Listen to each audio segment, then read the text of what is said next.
ದೇವಾದಿದೇವರು ನಿನಗಾಗಿಯೇ ಸರ್ವವ ಅರ್ಪಿಸಿದನು. ಆ ಯೇಸುವನ್ನೇ ನಿನ್ ಪಾಪಕ್ಕಾಗಿ ಪ್ರಾಣದಿ ಅರ್ಪಿಸಿದನು. ಪಾತಾಳಕ್ಕಿಳಿದರೆ ಬರಲಾರಿರಿ ಎಂದು ಬದುಕಿದ್ದಾಗಲೇ ತಿಳಿಬೇಕೆಂದು ತನ್ನದೆಲ್ಲವನ್ನು ಕೊಟ್ಟ ದೇವರು ನಿನ್ನ ನಂಬಿಕೆಗಾಗಿ ಕಾದು ನೋಡಿದನು. ಎಂದಾದರೂ ಬಂದು ನೀ ಸೇರೆಯ, ಆ ದೇವರು ಯಾರೆಂದು ತಿಳಿಯೆಯ. ಮರಣಿಸಿ ಲೋಕವ ಬಿಟ್ಟೋಗೆಯ, ತಂದೆಯ ನೋಡಿ ಸಂಭ್ರಮಿಸೆಯ.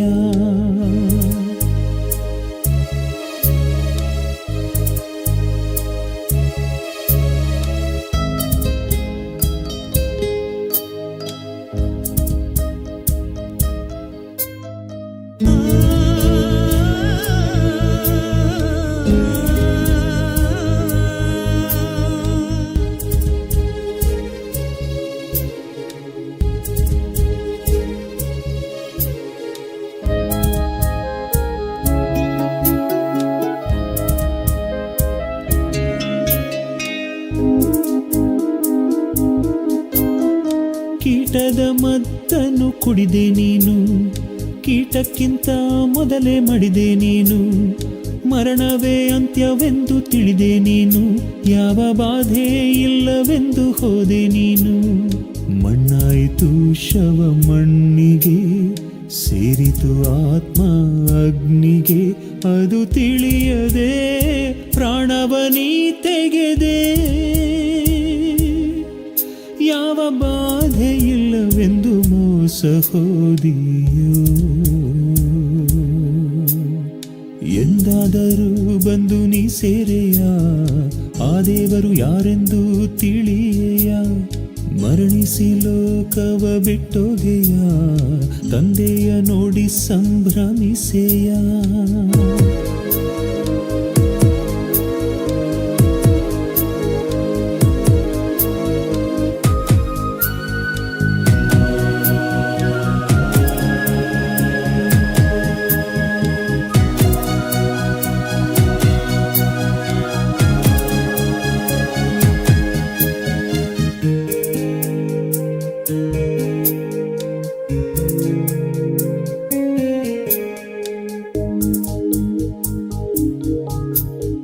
ತಂದೆ ತಾಯಿಯನ್ನು ಗುರ್ತಿಸಿದೆ, ನಿನ್ನ ಹೆತ್ತವರ್ಯಾರೆಂದು ಹೇಳಿದೆ.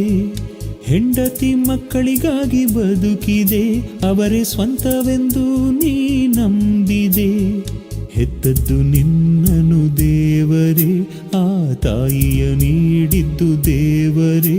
ಇದು ತಿಳಿಯದೆ ನೀ ಮರೆತೆ ದೇವರನ್ನೇ, ಆ ದೇವರೇ ಇಲ್ಲ ಎಂದು ಬದುಕಿರುವೆ. ಎಂದಾದರೂ ಬಂದು ನೀ ಸೇರೆಯ, ಆ ದೇವರು ಯಾರೆಂದು ತಿಳಿಯೆಯ. ಮರಣಿಸಿ ಲೋಕವ ಬಿಟ್ಟೋಗೆಯ, ತಂದೆಯ ನೋಡಿ ಸಂಭ್ರಮಿಸೆಯ.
ಏನಿದು ನಿನ್ನ ಜೀವಿತ, ಏನಿದು ನಿನ್ನ ಜೀವಿತ, ಸ್ವಲ್ಪ ಹೊತ್ತು ಕಾಡಿಸಿ ಕ್ಷಣದಲ್ಲೇ ಕಾಣದಿರುವ ಹಬೆಯಂತಿರುವ ನಿನ್ನ ಜೀವಿತ. ಸ್ವಲ್ಪ ಹೊತ್ತು ಕಾಡಿಸಿ ಆಮೇಲೆ ಕಾಣದಿರುವ ಹಬೆಯಂತಿರುವ ನಿನ್ನ ಜೀವಿತ. ಏನಿದು ನಿನ್ನ ಜೀವಿತ, ಏನಿದು ನಿನ್ನ ಜೀವಿತ.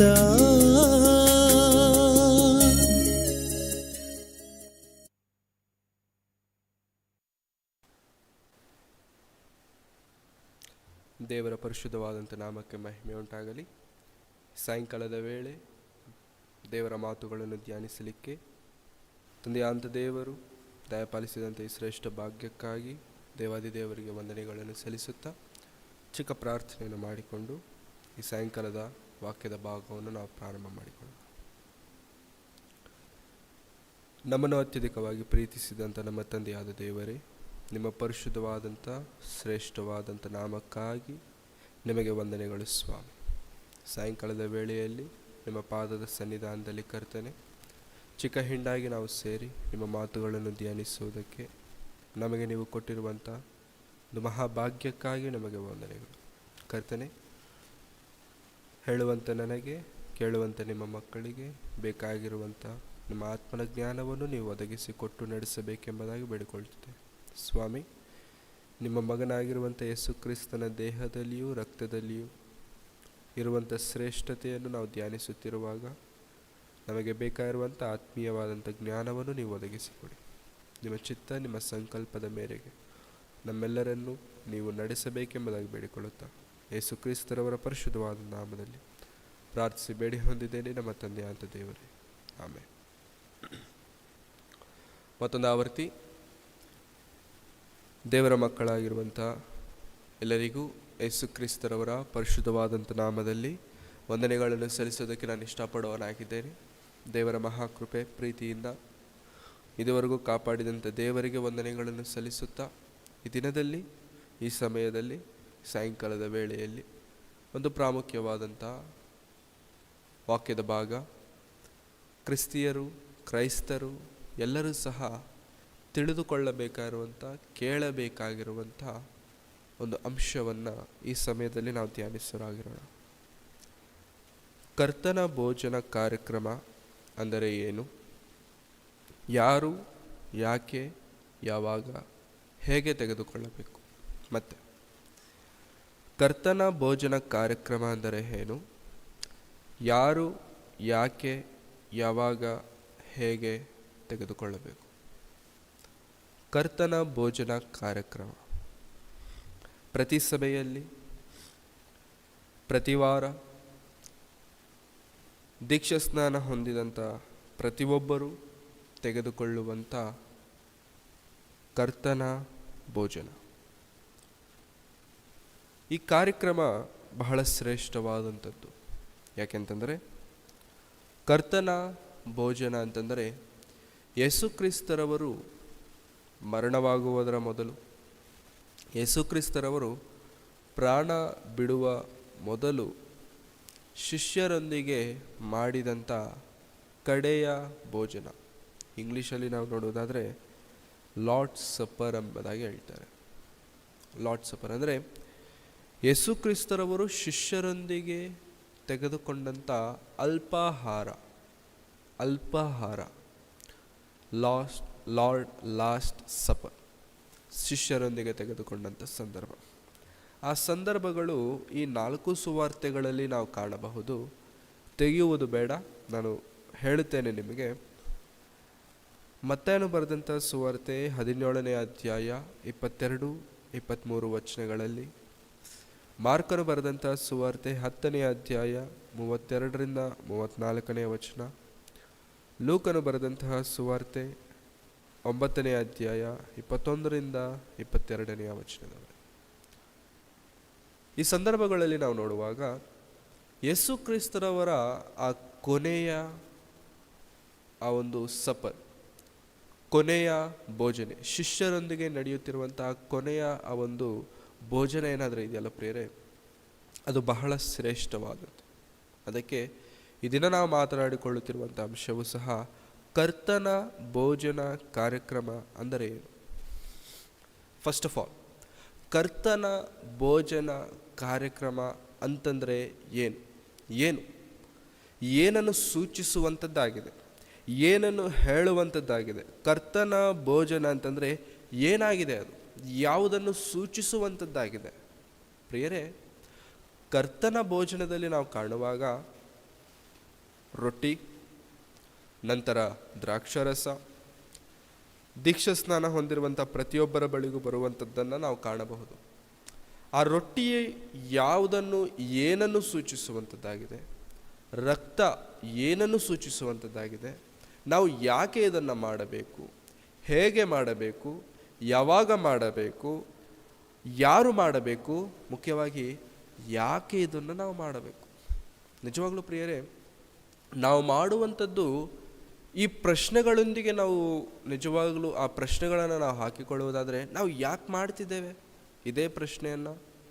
20 ವರ್ಷದಿಂದ ಸಭೆಯಲ್ಲಿರುವಂಥವರನ್ನು ಒಂದು ವೇಳೆ ಕೇಳಿದರೆ, ಯಾಕೆ ನೀವು ಕರ್ತನ ಭೋಜನದಲ್ಲಿ ಪಾಲು ಹೊಂದುತ್ತಿದ್ದೀರಾ, ಹೇಗೆ ಇದನ್ನು ನೀವು ತೆಗೆದುಕೊಳ್ಳುತ್ತಿದ್ದೀರಾ, ಇದನ್ನು ತೆಗೆದುಕೊಳ್ಳುವುದಕ್ಕೆ ಕಾರಣವೇನು, ಈ ಪ್ರಶ್ನೆಗಳನ್ನು ಒಂದು ವೇಳೆ ಅವರನ್ನು ಕೇಳಿದರೆ ಅವರ ಬಳಿಯಲ್ಲಿ ಉತ್ತರ ಇರುವುದಿಲ್ಲ ಪ್ರಿಯರೇ, ಉತ್ತರವಿರುವುದಿಲ್ಲ. ಯಾಕಂತಂದರೆ ಇದು ಕ್ರಿಸ್ತಿಯ ಸಮಾಜದಲ್ಲಿ ಒಂದು ವರವಡಿ ಆಗ್ಬಿಟ್ಟಿದೆ, ಇಲ್ಲಾಂತಂದರೆ ಒಂದು ಪದ್ಧತಿ ಆಗ್ಬಿಟ್ಟಿದೆ ಪ್ರಿಯರೇ. ಕ್ರಿಸ್ತಿಯ ಸಮಾಜದಲ್ಲಿ ಕರ್ತನ ಭೋಜನದಲ್ಲಿ ಪಾಲು ಹೊಂದುವಂಥ ಒಂದು ಪದ್ಧತಿ ಏನಾಗ್ಬಿಟ್ಟಿದೆ ಅಂತಂದರೆ ಎಲ್ಲರಿಗೂ ಸಹ ಸುಪರಿಚಿತ, ಇಲ್ಲಾಂತಂದರೆ ಅದು ರೂಢಿ ಆಗ್ಬಿಟ್ಟಿದೆ. ಸಭೆಗೆ ಹೋಗೋಣ, ಆರಾಧನೆ ಆದ ನಂತರ, ವಾಕ್ಯದ ಸಂದೇಶ ಆದ ನಂತರ ರೊಟ್ಟಿ ಕೊಡ್ತಾರೆ, ದ್ರಾಕ್ಷಾರಸ ಕೊಡ್ತಾರೆ, ತೆಗೆದುಕೊಳ್ಳೋಣ, ಮನೆಗೆ ಹೋಗೋಣ, ಮುಗೀತು. ಇಷ್ಟೇನಾ? ಅದರ ಉದ್ದೇಶ ಏನೂ ಇಲ್ವಾ? ಅದರ ಕಾರಣ ಏನಾಗಿರಬಹುದು ಪ್ರಿಯರೇ? ಕರ್ತನ ಭೋಜನದಲ್ಲಿ ಪಾಲು ಹೊಂದುವಂಥ ಪ್ರತಿಯೊಬ್ಬರೂ ತಿಳಿದುಕೊಳ್ಳಬೇಕಾದಂಥ ಪ್ರಾಮುಖ್ಯವಾದಂಥ ಸಂದೇಶ. ಹಾಗಾಗಿ ಕರ್ತನ ಮೇಜನ್ನು ಕುರಿತು, ಕ್ರಿಸ್ತನ ಭೋಜನವನ್ನು ಕುರಿತು ನಾವು ಮಾತನಾಡಿಕೊಳ್ಳುವಾಗ ಪ್ರತಿ ಸಭೆಯವರು ಇದನ್ನು ಮಾಡ್ತಾರೆ. ಪ್ರತಿ ಸಭೆ, ಡಿನಾಮಿನೇಷನ್ನನ್ನು ಸ್ವಲ್ಪ ಹೊತ್ತು ಪಕ್ಕಕ್ಕಿಟ್ರೆ ಎವ್ರಿ ಡಿನಾಮಿನೇಷನ್ ಇದನ್ನು ಪಾಲಿಸುವಂಥದ್ದನ್ನು ನಾವು ಕಾಣಬಹುದು. ಎಲ್ಲ ಡಿನಾಮಿನೇಷನ್ ಇದನ್ನು ಪಾಲಿಸ್ತಾರೆ. ಪ್ರತಿ ಭಾನುವಾರ, ಕೆಲವೊಂದು ಸಭೆಗಳಾದರೆ ಪ್ರತಿ ತಿಂಗಳಿನ ಮೊದಲನೇ ಭಾನುವಾರದಲ್ಲಿ ಮಾತ್ರ ಕೊಡ್ತಾರೆ. ಪ್ರತಿ ತಿಂಗಳಿನ ಮೊದಲನೆಯ ಭಾನುವಾರದಲ್ಲಿ ಮಾತ್ರ ಕೊಡ್ತಾರೆ. ಆದರೆ ಇದು ಎಷ್ಟರವರೆಗೂ ಸತ್ಯ, ಇದು ಎಷ್ಟರವರೆಗೂ ವಾಕ್ಯಾನುಸಾರ ಎನ್ನುವಂಥದ್ದನ್ನು ನಾವು ಮುಂದಿನ ಭಾಗಗಳಲ್ಲಿ ನಾವು ಧ್ಯಾನಿಸರಾಗಿರೋಣ.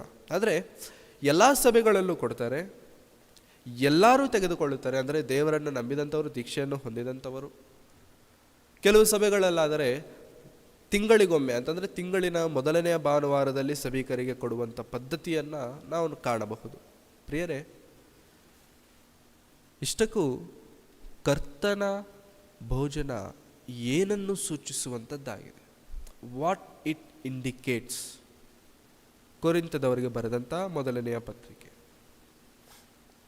ಕೊರಿಂಥದವರಿಗೆ ಬರೆದಂಥ ಮೊದಲನೆಯ ಪತ್ರಿಕೆ 10ನೇ ಅಧ್ಯಾಯ, ಕೊರಿಂಥದವರಿಗೆ ಬರೆದಂತಹ ಮೊದಲನೆಯ ಪತ್ರಿಕೆ 10ನೇ ಅಧ್ಯಾಯ 15-16 ವಚನಗಳನ್ನು ನಾವು ಓದಿಕೊಳ್ಳೋಣ. 15-16 ವಚನಗಳು. ನೀವು ವಿವೇಕಿಗಳೆಂದು ಇದನ್ನು ಹೇಳುತ್ತೇನೆ, ನಾನು ಹೇಳುವುದನ್ನು ನೀವೇ ಯೋಚಿಸಿರಿ. ನಾವು ದೇವಸ್ತೋತ್ರ ಮಾಡಿ ಪಾತ್ರೆಯಲ್ಲಿ ಪಾನ ಮಾಡುವುದು ಕ್ರಿಸ್ತನ ರಕ್ತದಲ್ಲಿ ಪಾಲುಗಾರರಾಗಿದ್ದೇವೆಂಬುದನ್ನು ಸೂಚಿಸುತ್ತದಲ್ಲವೇ? ನಾವು ರೊಟ್ಟಿಯನ್ನು ಮುರಿದು ತಿನ್ನುವುದು ಕ್ರಿಸ್ತನ ದೇಹದಲ್ಲಿ ಪಾಲುಗಾರರಾಗಿದ್ದೇವೆಂಬುದನ್ನು ಸೂಚಿಸುತ್ತದಲ್ಲವೇ? ಪೌಲರವರು ಸಭೆಗೆ ನೆನಪು ಮಾಡುತ್ತಿದ್ದಾರೆ, ಕೊರಿಂಥ ಸಭೆಗೆ. ಏನಂತ ನೆನಪು ಮಾಡ್ತಿದ್ದಾರೆ ಅಂತಂದರೆ, ನೀವೊಂದ್ಸತಿ ಯೋಚನೆ ಮಾಡಿ. ಯಾಕೆಂತಂದರೆ ನೀವು ಪ್ರತಿ ವಾರ ಬಂದು ತೆಗೆದುಕೊಳ್ಳುತ್ತಿದ್ದೀರಾ, ಆದರೆ ಅದು ಯಾಕೆ ತೆಗೆದುಕೊಳ್ಳುತ್ತಿದ್ದೀರಾ, ಯಾಕೆ ತೆಗೆದುಕೊಳ್ಳಬೇಕು, ಅದರ ಉದ್ದೇಶ ಏನನ್ನುವಂಥದ್ದನ್ನು ನೀವು ಮರೆತಿದ್ದೀರಾ. ಹಾಗಾಗಿ ನೀವು ಯೋಚನೆ ಮಾಡಿ, ನೀವು ಯೋಚಿಸಿರಿ. ಏನಂತ ಯೋಚಿಸಿರಿ ಅಂತಂದರೆ, ನಾವು ದೇವಸ್ತೋತ್ರ ಮಾಡಿ, ಯಾರಿಗೆ ಸ್ತೋತ್ರ ಮಾಡ್ತಿದ್ದೇವೆ? ದೇವರಿಗೆ ಸ್ತೋತ್ರ ಮಾಡ್ತಿದ್ದೇವೆ. ದೇವಸ್ತೋತ್ರ ಮಾಡಿ ಪಾತ್ರೆಯಲ್ಲಿ ಪಾನ ಮಾಡುವುದು ಕ್ರಿಸ್ತನ ರಕ್ತದಲ್ಲಿ ಪಾಲುಗಾರರಾಗಿದ್ದೇವೆಂಬುದನ್ನು ಸೂಚಿಸುತ್ತದಲ್ಲವೇ? ದ್ರಾಕ್ಷರಸ ಏನನ್ನು ಸೂಚಿಸುವಂಥದ್ದಾಗಿದೆ ಅಂತಂದರೆ ಕ್ರಿಸ್ತನ ರಕ್ತವನ್ನು ಸೂಚಿಸುವಂಥದ್ದಾಗಿದೆ. ಯಾವಾಗಾದರೆ ನಾವು ರಕ್ತವನ್ನು ನಮ್ಮ ದೇಹದೊಳಗೆ ಸೇರಿಸಿಕೊಳ್ಳುತ್ತೇವೋ ಅದರ ಅರ್ಥವೇನಂತಂದರೆ ಪ್ರಿಯರೇ, ನಾವು ಕ್ರಿಸ್ತನ ದೇಹದ ರಕ್ತದಲ್ಲಿ ಪಾಲುಗಾರರಾಗಿದ್ದೇವೆ ಎನ್ನುವಂಥದ್ದನ್ನು ಸೂಚಿಸುವಂಥದ್ದಾಗಿದೆ. ಕ್ರಿಸ್ತನ ರಕ್ತದಲ್ಲಿ ಪಾಲುಗಾರರಾಗಿದ್ದೇವೆ ನಾವು. ಆತನ ರಕ್ತದಲ್ಲಿ ಪಾಲುಗಾರರಾಗುವಂಥ ಶ್ರೇಷ್ಠ ಭಾಗ್ಯ. ನಂತರ ಪೌಲರವರು ಹೇಳ್ತಿದ್ದಾರೆ, ನಾವು ರೊಟ್ಟಿಯನ್ನು ಮುರಿದು ತಿನ್ನುವುದು ಕ್ರಿಸ್ತನ ದೇಹದಲ್ಲಿ ಪಾಲುಗಾರರಾಗಿದ್ದೇವೆಂಬುದನ್ನು ಸೂಚಿಸುತ್ತದಲ್ಲವೇ? ರೊಟ್ಟಿ ಯಾವುದನ್ನು ಸೂಚಿಸುವಂಥದ್ದಾಗಿದೆ, ಏನನ್ನು ಹೇಳುವಂಥದ್ದಾಗಿದೆ, ಅದರ ಸೂಚನೆ ಏನು ಅಂತಂದರೆ ಅದು ಕ್ರಿಸ್ತನ ದೇಹವನ್ನು ಸೂಚಿಸುವಂಥದ್ದಾಗಿದೆ. ಹಾಗಾಗಿ ಪ್ರಿಯರೇ, ನಾವು ತೆಗೆದುಕೊಳ್ಳುವಂಥ ನಮ್ಮ ಕೈಗಳಿಗೆ ಬರುತ್ತಿರುವಂಥ ಆ ರೊಟ್ಟಿಯಾಗಲಿ ಆ ದ್ರಾಕ್ಷರಸವಾಗಲಿ ಅದರ ಶ್ರೇಷ್ಠತೆ ಏನು ಅಂತಂದರೆ ಅದು ಕ್ರಿಸ್ತನ ದೇಹವನ್ನು ಸೂಚಿಸುವಂಥದ್ದು ರೊಟ್ಟಿಯಾದರೆ ಆತನ ರಕ್ತವನ್ನು ಸೂಚಿಸುವಂಥದ್ದು ದ್ರಾಕ್ಷರಸ. ಯಾವಾಗಾದರೆ ನಾವು ಅದರಲ್ಲಿ ಪಾಲುಭಾಗಸ್ಥರಾಗುತ್ತೇವೋ, ಯಾವಾಗಾದರೆ ನಾವು ದ್ರಾಕ್ಷರಸವನ್ನು ತೆಗೆದುಕೊಳ್ಳುತ್ತೇವೋ, ಯಾವಾಗಾದರೆ ನಾವು ರೊಟ್ಟಿಯನ್ನು ತೆಗೆದುಕೊಳ್ಳುತ್ತೇವೋ, ನಾವು ಕರ್ತನ ದೇಹದಲ್ಲಿಯೂ ರಕ್ತದಲ್ಲಿಯೂ ಪಾಲುಗಾರರಾಗಿದ್ದೇವೆ ಎನ್ನುವಂಥದ್ದನ್ನು ನೆನಪು ಮಾಡಿಕೊಳ್ಬೇಕು. ಹಾಗಾಗಿ ಪ್ರಿಯರೇ, ನಾವು ತೆಗೆದುಕೊಳ್ಳುತ್ತಿರುವಂಥ ಕ್ರಿಸ್ತನ ಭೋಜನ ಏನಾದರೂ ಇದೆಯಲ್ಲ, ಅದು ಕೇವಲ ರೂಢಿಯಾಗಿ ನಾವು ತೆಗೆದುಕೊಳ್ಳುವಂಥದ್ದಲ್ಲ, ಅದು ಕ್ರಿಸ್ತನ ದೇಹ ರಕ್ತ. ಕರ್ತನ ಭೋಜನ ಅಂತಂದರೆ ಏನು? ಅದು ಕ್ರಿಸ್ತನ ದೇಹ ಮತ್ತು ರಕ್ತ. ಅದೇ ಕೊರಿಂಥದವರಿಗೆ ಬರೆಯುತ್ತಾ 5ನೇ ಅಧ್ಯಾಯದಲ್ಲೂ ಸಹ ಇದರನ್ನು ಕುರಿತಾದಂಥ ಕೆಲವು ವಿಚಾರಗಳನ್ನು ಪೌಲರವರು ಮಾತನಾಡುತ್ತಾರೆ ಪ್ರಿಯರೇ. 5ನೇ ಅಧ್ಯಾಯ 7ನೇ ವಚನ. 5ನೇ ಅಧ್ಯಾಯ 7ನೇ ವಚನ ಕೊರಿಂಥದವರಿಗೆ ಬರೆದಂಥ ಮೊದಲನೆಯ ಪತ್ರಿಕೆ. ಏನು ಹೇಳ್ತಿದ್ದಾರೆ ಅಂತಂದರೆ, ನೀವು ಹುಳಿ ಇಲ್ಲದವರೆಂದೆನಿಸಿಕೊಂಡಿದ್ದರಿಂದ ಹಳೆ ಹುಳಿಯನ್ನು ತೆಗೆದುಹಾಕಿ ಹೊಸ ಕಣಿಕದಂತಾಗಿರ್ರಿ. ಯಾಕಂದರೆ ನಮ್ಮ ಪಸ್ಕದ ಯಜ್ಞದ ಕುರಿಯು ಕೊಯ್ದದೆ, ಅದಾವುದೆಂದರೆ ಕ್ರಿಸ್ತನೇ. ಪೌಲರವರು ಇಸ್ರಾಯೇಲ್ಯರಿಗೆ ದೇವರ ವಾಕ್ಯವನ್ನು ಸಾರುವಂಥ ಕ್ರಮದಲ್ಲಿ ಹೇಳುತ್ತಿರುವಂಥ ಮಾತೇನಂತಂದರೆ, ನೀವು ಪಸ್ಕ ಹಬ್ಬವನ್ನು ಆಚರಿಸುತ್ತೀರಲ್ಲ, ನೀವು ಪಸ್ಕ ಹಬ್ಬ ಅಂದರೆ ಹುಳಿ ಇಲ್ಲದ ರೊಟ್ಟಿಯ ಹಬ್ಬವನ್ನು ನೀವು ಆಚರಿಸುತ್ತೀರಲ್ಲ, ಏನದು ಆ ಪಸ್ಕ ಹಬ್ಬ ನೀವು ಆಚರಿಸುತ್ತಿದ್ದೀರಲ್ಲ ಅಂತ ಅವರ ಚರಿತ್ರೆಯನ್ನು ಮಾತನಾಡುತ್ತಾ ಪೌಲರವರು ಹೇಳ್ತಿದ್ದಾರೆ, ನಮಗೋಸ್ಕರ ಆಲ್ರೆಡಿ ಒಂದು ಯಜ್ಞ ನಡೆದಿದೆ, ಪಸ್ಕದ ಯಜ್ಞದ ಕುರಿಯು ಕೊಯ್ದದೆ. ಅದು ಯಾವುದು ಅಂತಂದರೆ ಕ್ರಿಸ್ತನೇ. ಅಂದರೆ ಪ್ರಿಯರೇ, ಯೇಸು ಕ್ರಿಸ್ತರವರ ಮರಣ ಏನಾಗಿದೆ ಅಂತಂದರೆ ಪಸ್ಕ ಪಶುವಾಗಿದೆ. ಇಸ್ರಾಯೇಲ್ಯರಿಗೆ ಸಾದೃಶ್ಯನಾದಂಥ ಯೇಸು ಕ್ರಿಸ್ತರವರು ಹೇಗೆ ಸಾದೃಶ್ಯನಾಗಿದ್ದಾನೆ ಅಂತಂದರೆ ಪಸ್ಕ ಪಶುವಾಗಿ. ಯೋಹಾನರವರು ಹೇಳ್ತಾರೆ, ಯೇಸು ಸ್ವಾಮಿಯನ್ನು ನೋಡಿ, ಲೋಕದ ಪಾಪವನ್ನು ಹೊತ್ತುಕೊಂಡು ಹೋಗುತ್ತಿರುವಂಥ ಕುರಿಮರಿ, ಲೋಕದ ಎಲ್ಲ ಪಾಪಗಳನ್ನು ಹೊತ್ತುಕೊಂಡು ಹೋಗುತ್ತಿರುವಂಥ ಕುರಿ ಯೇಸು ಕ್ರಿಸ್ತರವರು. ಆ ಕುರಿನೇ ಕೊನೆಯದಾಗಿ ಬಲಿಯಾಗಿದೆ. ಆ ಬಲಿಗೆ ಸಾದೃಶ್ಯವೇ ಪ್ರಿಯರೇ ರೊಟ್ಟಿ, ಆ ಒಂದು ಯಜ್ಞಕ್ಕೆ ಸಾದೃಶ್ಯವೇ ರಕ್ತ, ದ್ರಾಕ್ಷರಸ. ಅದರಲ್ಲಿ ನಾವು ಪಾಲು ಆದಾಗೆಲ್ಲವೂ ಸಹ ಏನಾಗ್ತಿದ್ದೇವೆ ಅಂತಂದರೆ ನಾವು ಕರ್ತನ ದೇಹದಲ್ಲಿಯೂ ರಕ್ತದಲ್ಲಿಯೂ ಪಾಲುಗಾರರಾಗ್ತಿದ್ದೇವೆ ಎನ್ನುವಂಥದ್ದನ್ನು ನೆನಪಿಟ್ಕೊಳ್ಬೇಕು. ಯಾಕಂತಂದರೆ ಪ್ರಿಯರೇ, ಕರ್ತನ ಮರಣವನ್ನು ಶ್ರೇಷ್ಠವೆಂದು ನಾವು ಎನಿಸುವುದಾದರೆ, ಕರ್ತನ ಮರಣವು ಶ್ರೇಷ್ಠವಾದದ್ದೆಂದು ನಾವು ಎನಿಸುವುದಾದರೆ, ಆತನ ಮರಣದಲ್ಲಿ ಪಾಲು ಹೊಂದುತ್ತಿರುವಂಥ ನಾವುಗಳು ಸಹ ಪ್ರಿಯರೇ, ಆ ರೊಟ್ಟಿ ದ್ರಾಕ್ಷರಸ ನಮ್ಮ ಕೈಗಳಿಗೆ ಬಂದಾಗ ಅದನ್ನು ಇನ್ನೂ ಶ್ರೇಷ್ಠವಾದದ್ದೆಂದು ನಾವು ಎನಿಸುವವರಾಗಿರಬೇಕು, ಇನ್ನೂ ಬೆಳೆವುಳ್ಳದ್ದೆಂದು ನಾವು ಎನಿಸುವವರಾಗಿರಬೇಕು. ಹಾಗಾಗಿ ಪ್ರಿಯರೇ, ಕರ್ತನ ಮೇಜಿನಲ್ಲಿ, ಕರ್ತನ ಭೋಜನದ ಕಾರ್ಯಕ್ರಮದಲ್ಲಿ ಪಾಲು ಹೊಂದುತ್ತಿರುವಂಥ ನಾವು ತಿಳಿದುಕೊಳ್ಳಬೇಕಾದಂಥ ಪ್ರಥಮವಾದಂಥ ವಿಷಯ ಏನಂತಂದರೆ, ಕರ್ತನ ಭೋಜನ ಕಾರ್ಯಕ್ರಮ ಅಂದರೆ ಏನು? ನಾವು ಪ್ರತಿ ವಾರ ತೆಗೆದುಕೊಳ್ಳುತ್ತಿರುವಂಥ ರೊಟ್ಟಿಯ ಸಾದೃಶ್ಯವೇನು? ಯಾಕೆ ನಾನು ತೆಗೆದುಕೊಳ್ತಿದ್ದೇನೆ? ಯಾಕೆ ದ್ರಾಕ್ಷರಸ ನಾನು ತೆಗೆದುಕೊಳ್ಳುತ್ತಿದ್ದೇನೆ? ಅದರ ಒಂದು ಚಿಂತನೆ ನಮ್ಮಲ್ಲಿ ಇಲ್ಲ ಅಂತಂದರೆ ಪ್ರಿಯರೇ, ಅದರ ಶ್ರೇಷ್ಠತೆ ನಮಗೆ ಗೊತ್ತಾಗುವುದಿಲ್ಲ. ಅದರ ಒಂದು ಕುರಿತಾದಂಥ ವಿಷಯಗಳು ನಮಗೆ ಗೊತ್ತಾಗಿಲ್ಲ ಅಂತಂದರೆ ಪ್ರಿಯರೇ, ಕೇವಲ ನಾಮಾಚಾರಕ್ಕಾಗಿ, ಕೇವಲ ಹೆಸರಿಗೆ ಮಾತ್ರ ನಾವು ಅದನ್ನು ತೆಗೆದುಕೊಳ್ಳೋರಾಗಿರುತ್ತೇವೆ. ಹಾಗಾಗಿ ನಾವು ಏನು ಮಾಡುತ್ತಿದ್ದೇವೆ, ಯಾಕೆ ಮಾಡುತ್ತಿದ್ದೇವೆ, ಅದನ್ನು ನಾವು ಯಾವತ್ತೂ ಯೋಚನೆ ಮಾಡಬೇಕು ಕ್ರೈಸ್ತರಾಗಿ. ಯಾಕೆಂತಂದರೆ ಸತ್ಯವೇದದಲ್ಲಿ ಎಲ್ಲವೂ ಸಹ ಬರೆಯಲ್ಪಟ್ಟಿದೆ, ಅವುಗಳನ್ನು ನಾವು ಪರಿಶೀಲಿಸೋರಾಗಿರಬೇಕು. ಹಾಗಾಗಿ ಯಾಕೆ ನಾವು ಕ್ರಿಸ್ತನ ಮೇಜಿನಲ್ಲಿ, ಕ್ರಿಸ್ತನ ಭೋಜನದಲ್ಲಿ ಪಾಲು ಹೊಂದಬೇಕು ಅಂತಂದರೆ, ಅದು ಕ್ರಿಸ್ತನ ದೇಹವನ್ನು, ಕ್ರಿಸ್ತನ ರಕ್ತವನ್ನು ಸೂಚಿಸುವಂಥದ್ದಾಗಿದೆ. ಏನದು? ಅದು ಕ್ರಿಸ್ತನ ದೇಹ, ಕ್ರಿಸ್ತನ ರಕ್ತ. ಹಾಗಾಗಿ ಈ ಬಾರಿ ನಮ್ಮ ಕೈಗಳಿಗೆ, ನಮ್ಮ ಹಸ್ತಗಳಲ್ಲಿ ರೊಟ್ಟಿ ಬರುತ್ತಿದೆ ಅಂತಂದರೆ ಅದನ್ನು ನಾವು ಹೇಗೆ ತೆಗೆದುಕೊಳ್ಳಬೇಕು ಗೊತ್ತಾ? 2000 ವರ್ಷಗಳ ಹಿಂದೆ ನನಗೋಸ್ಕರ ಜಜ್ಜಲ್ಪಟ್ಟಂಥ ಕ್ರಿಸ್ತನ ದೇಹ.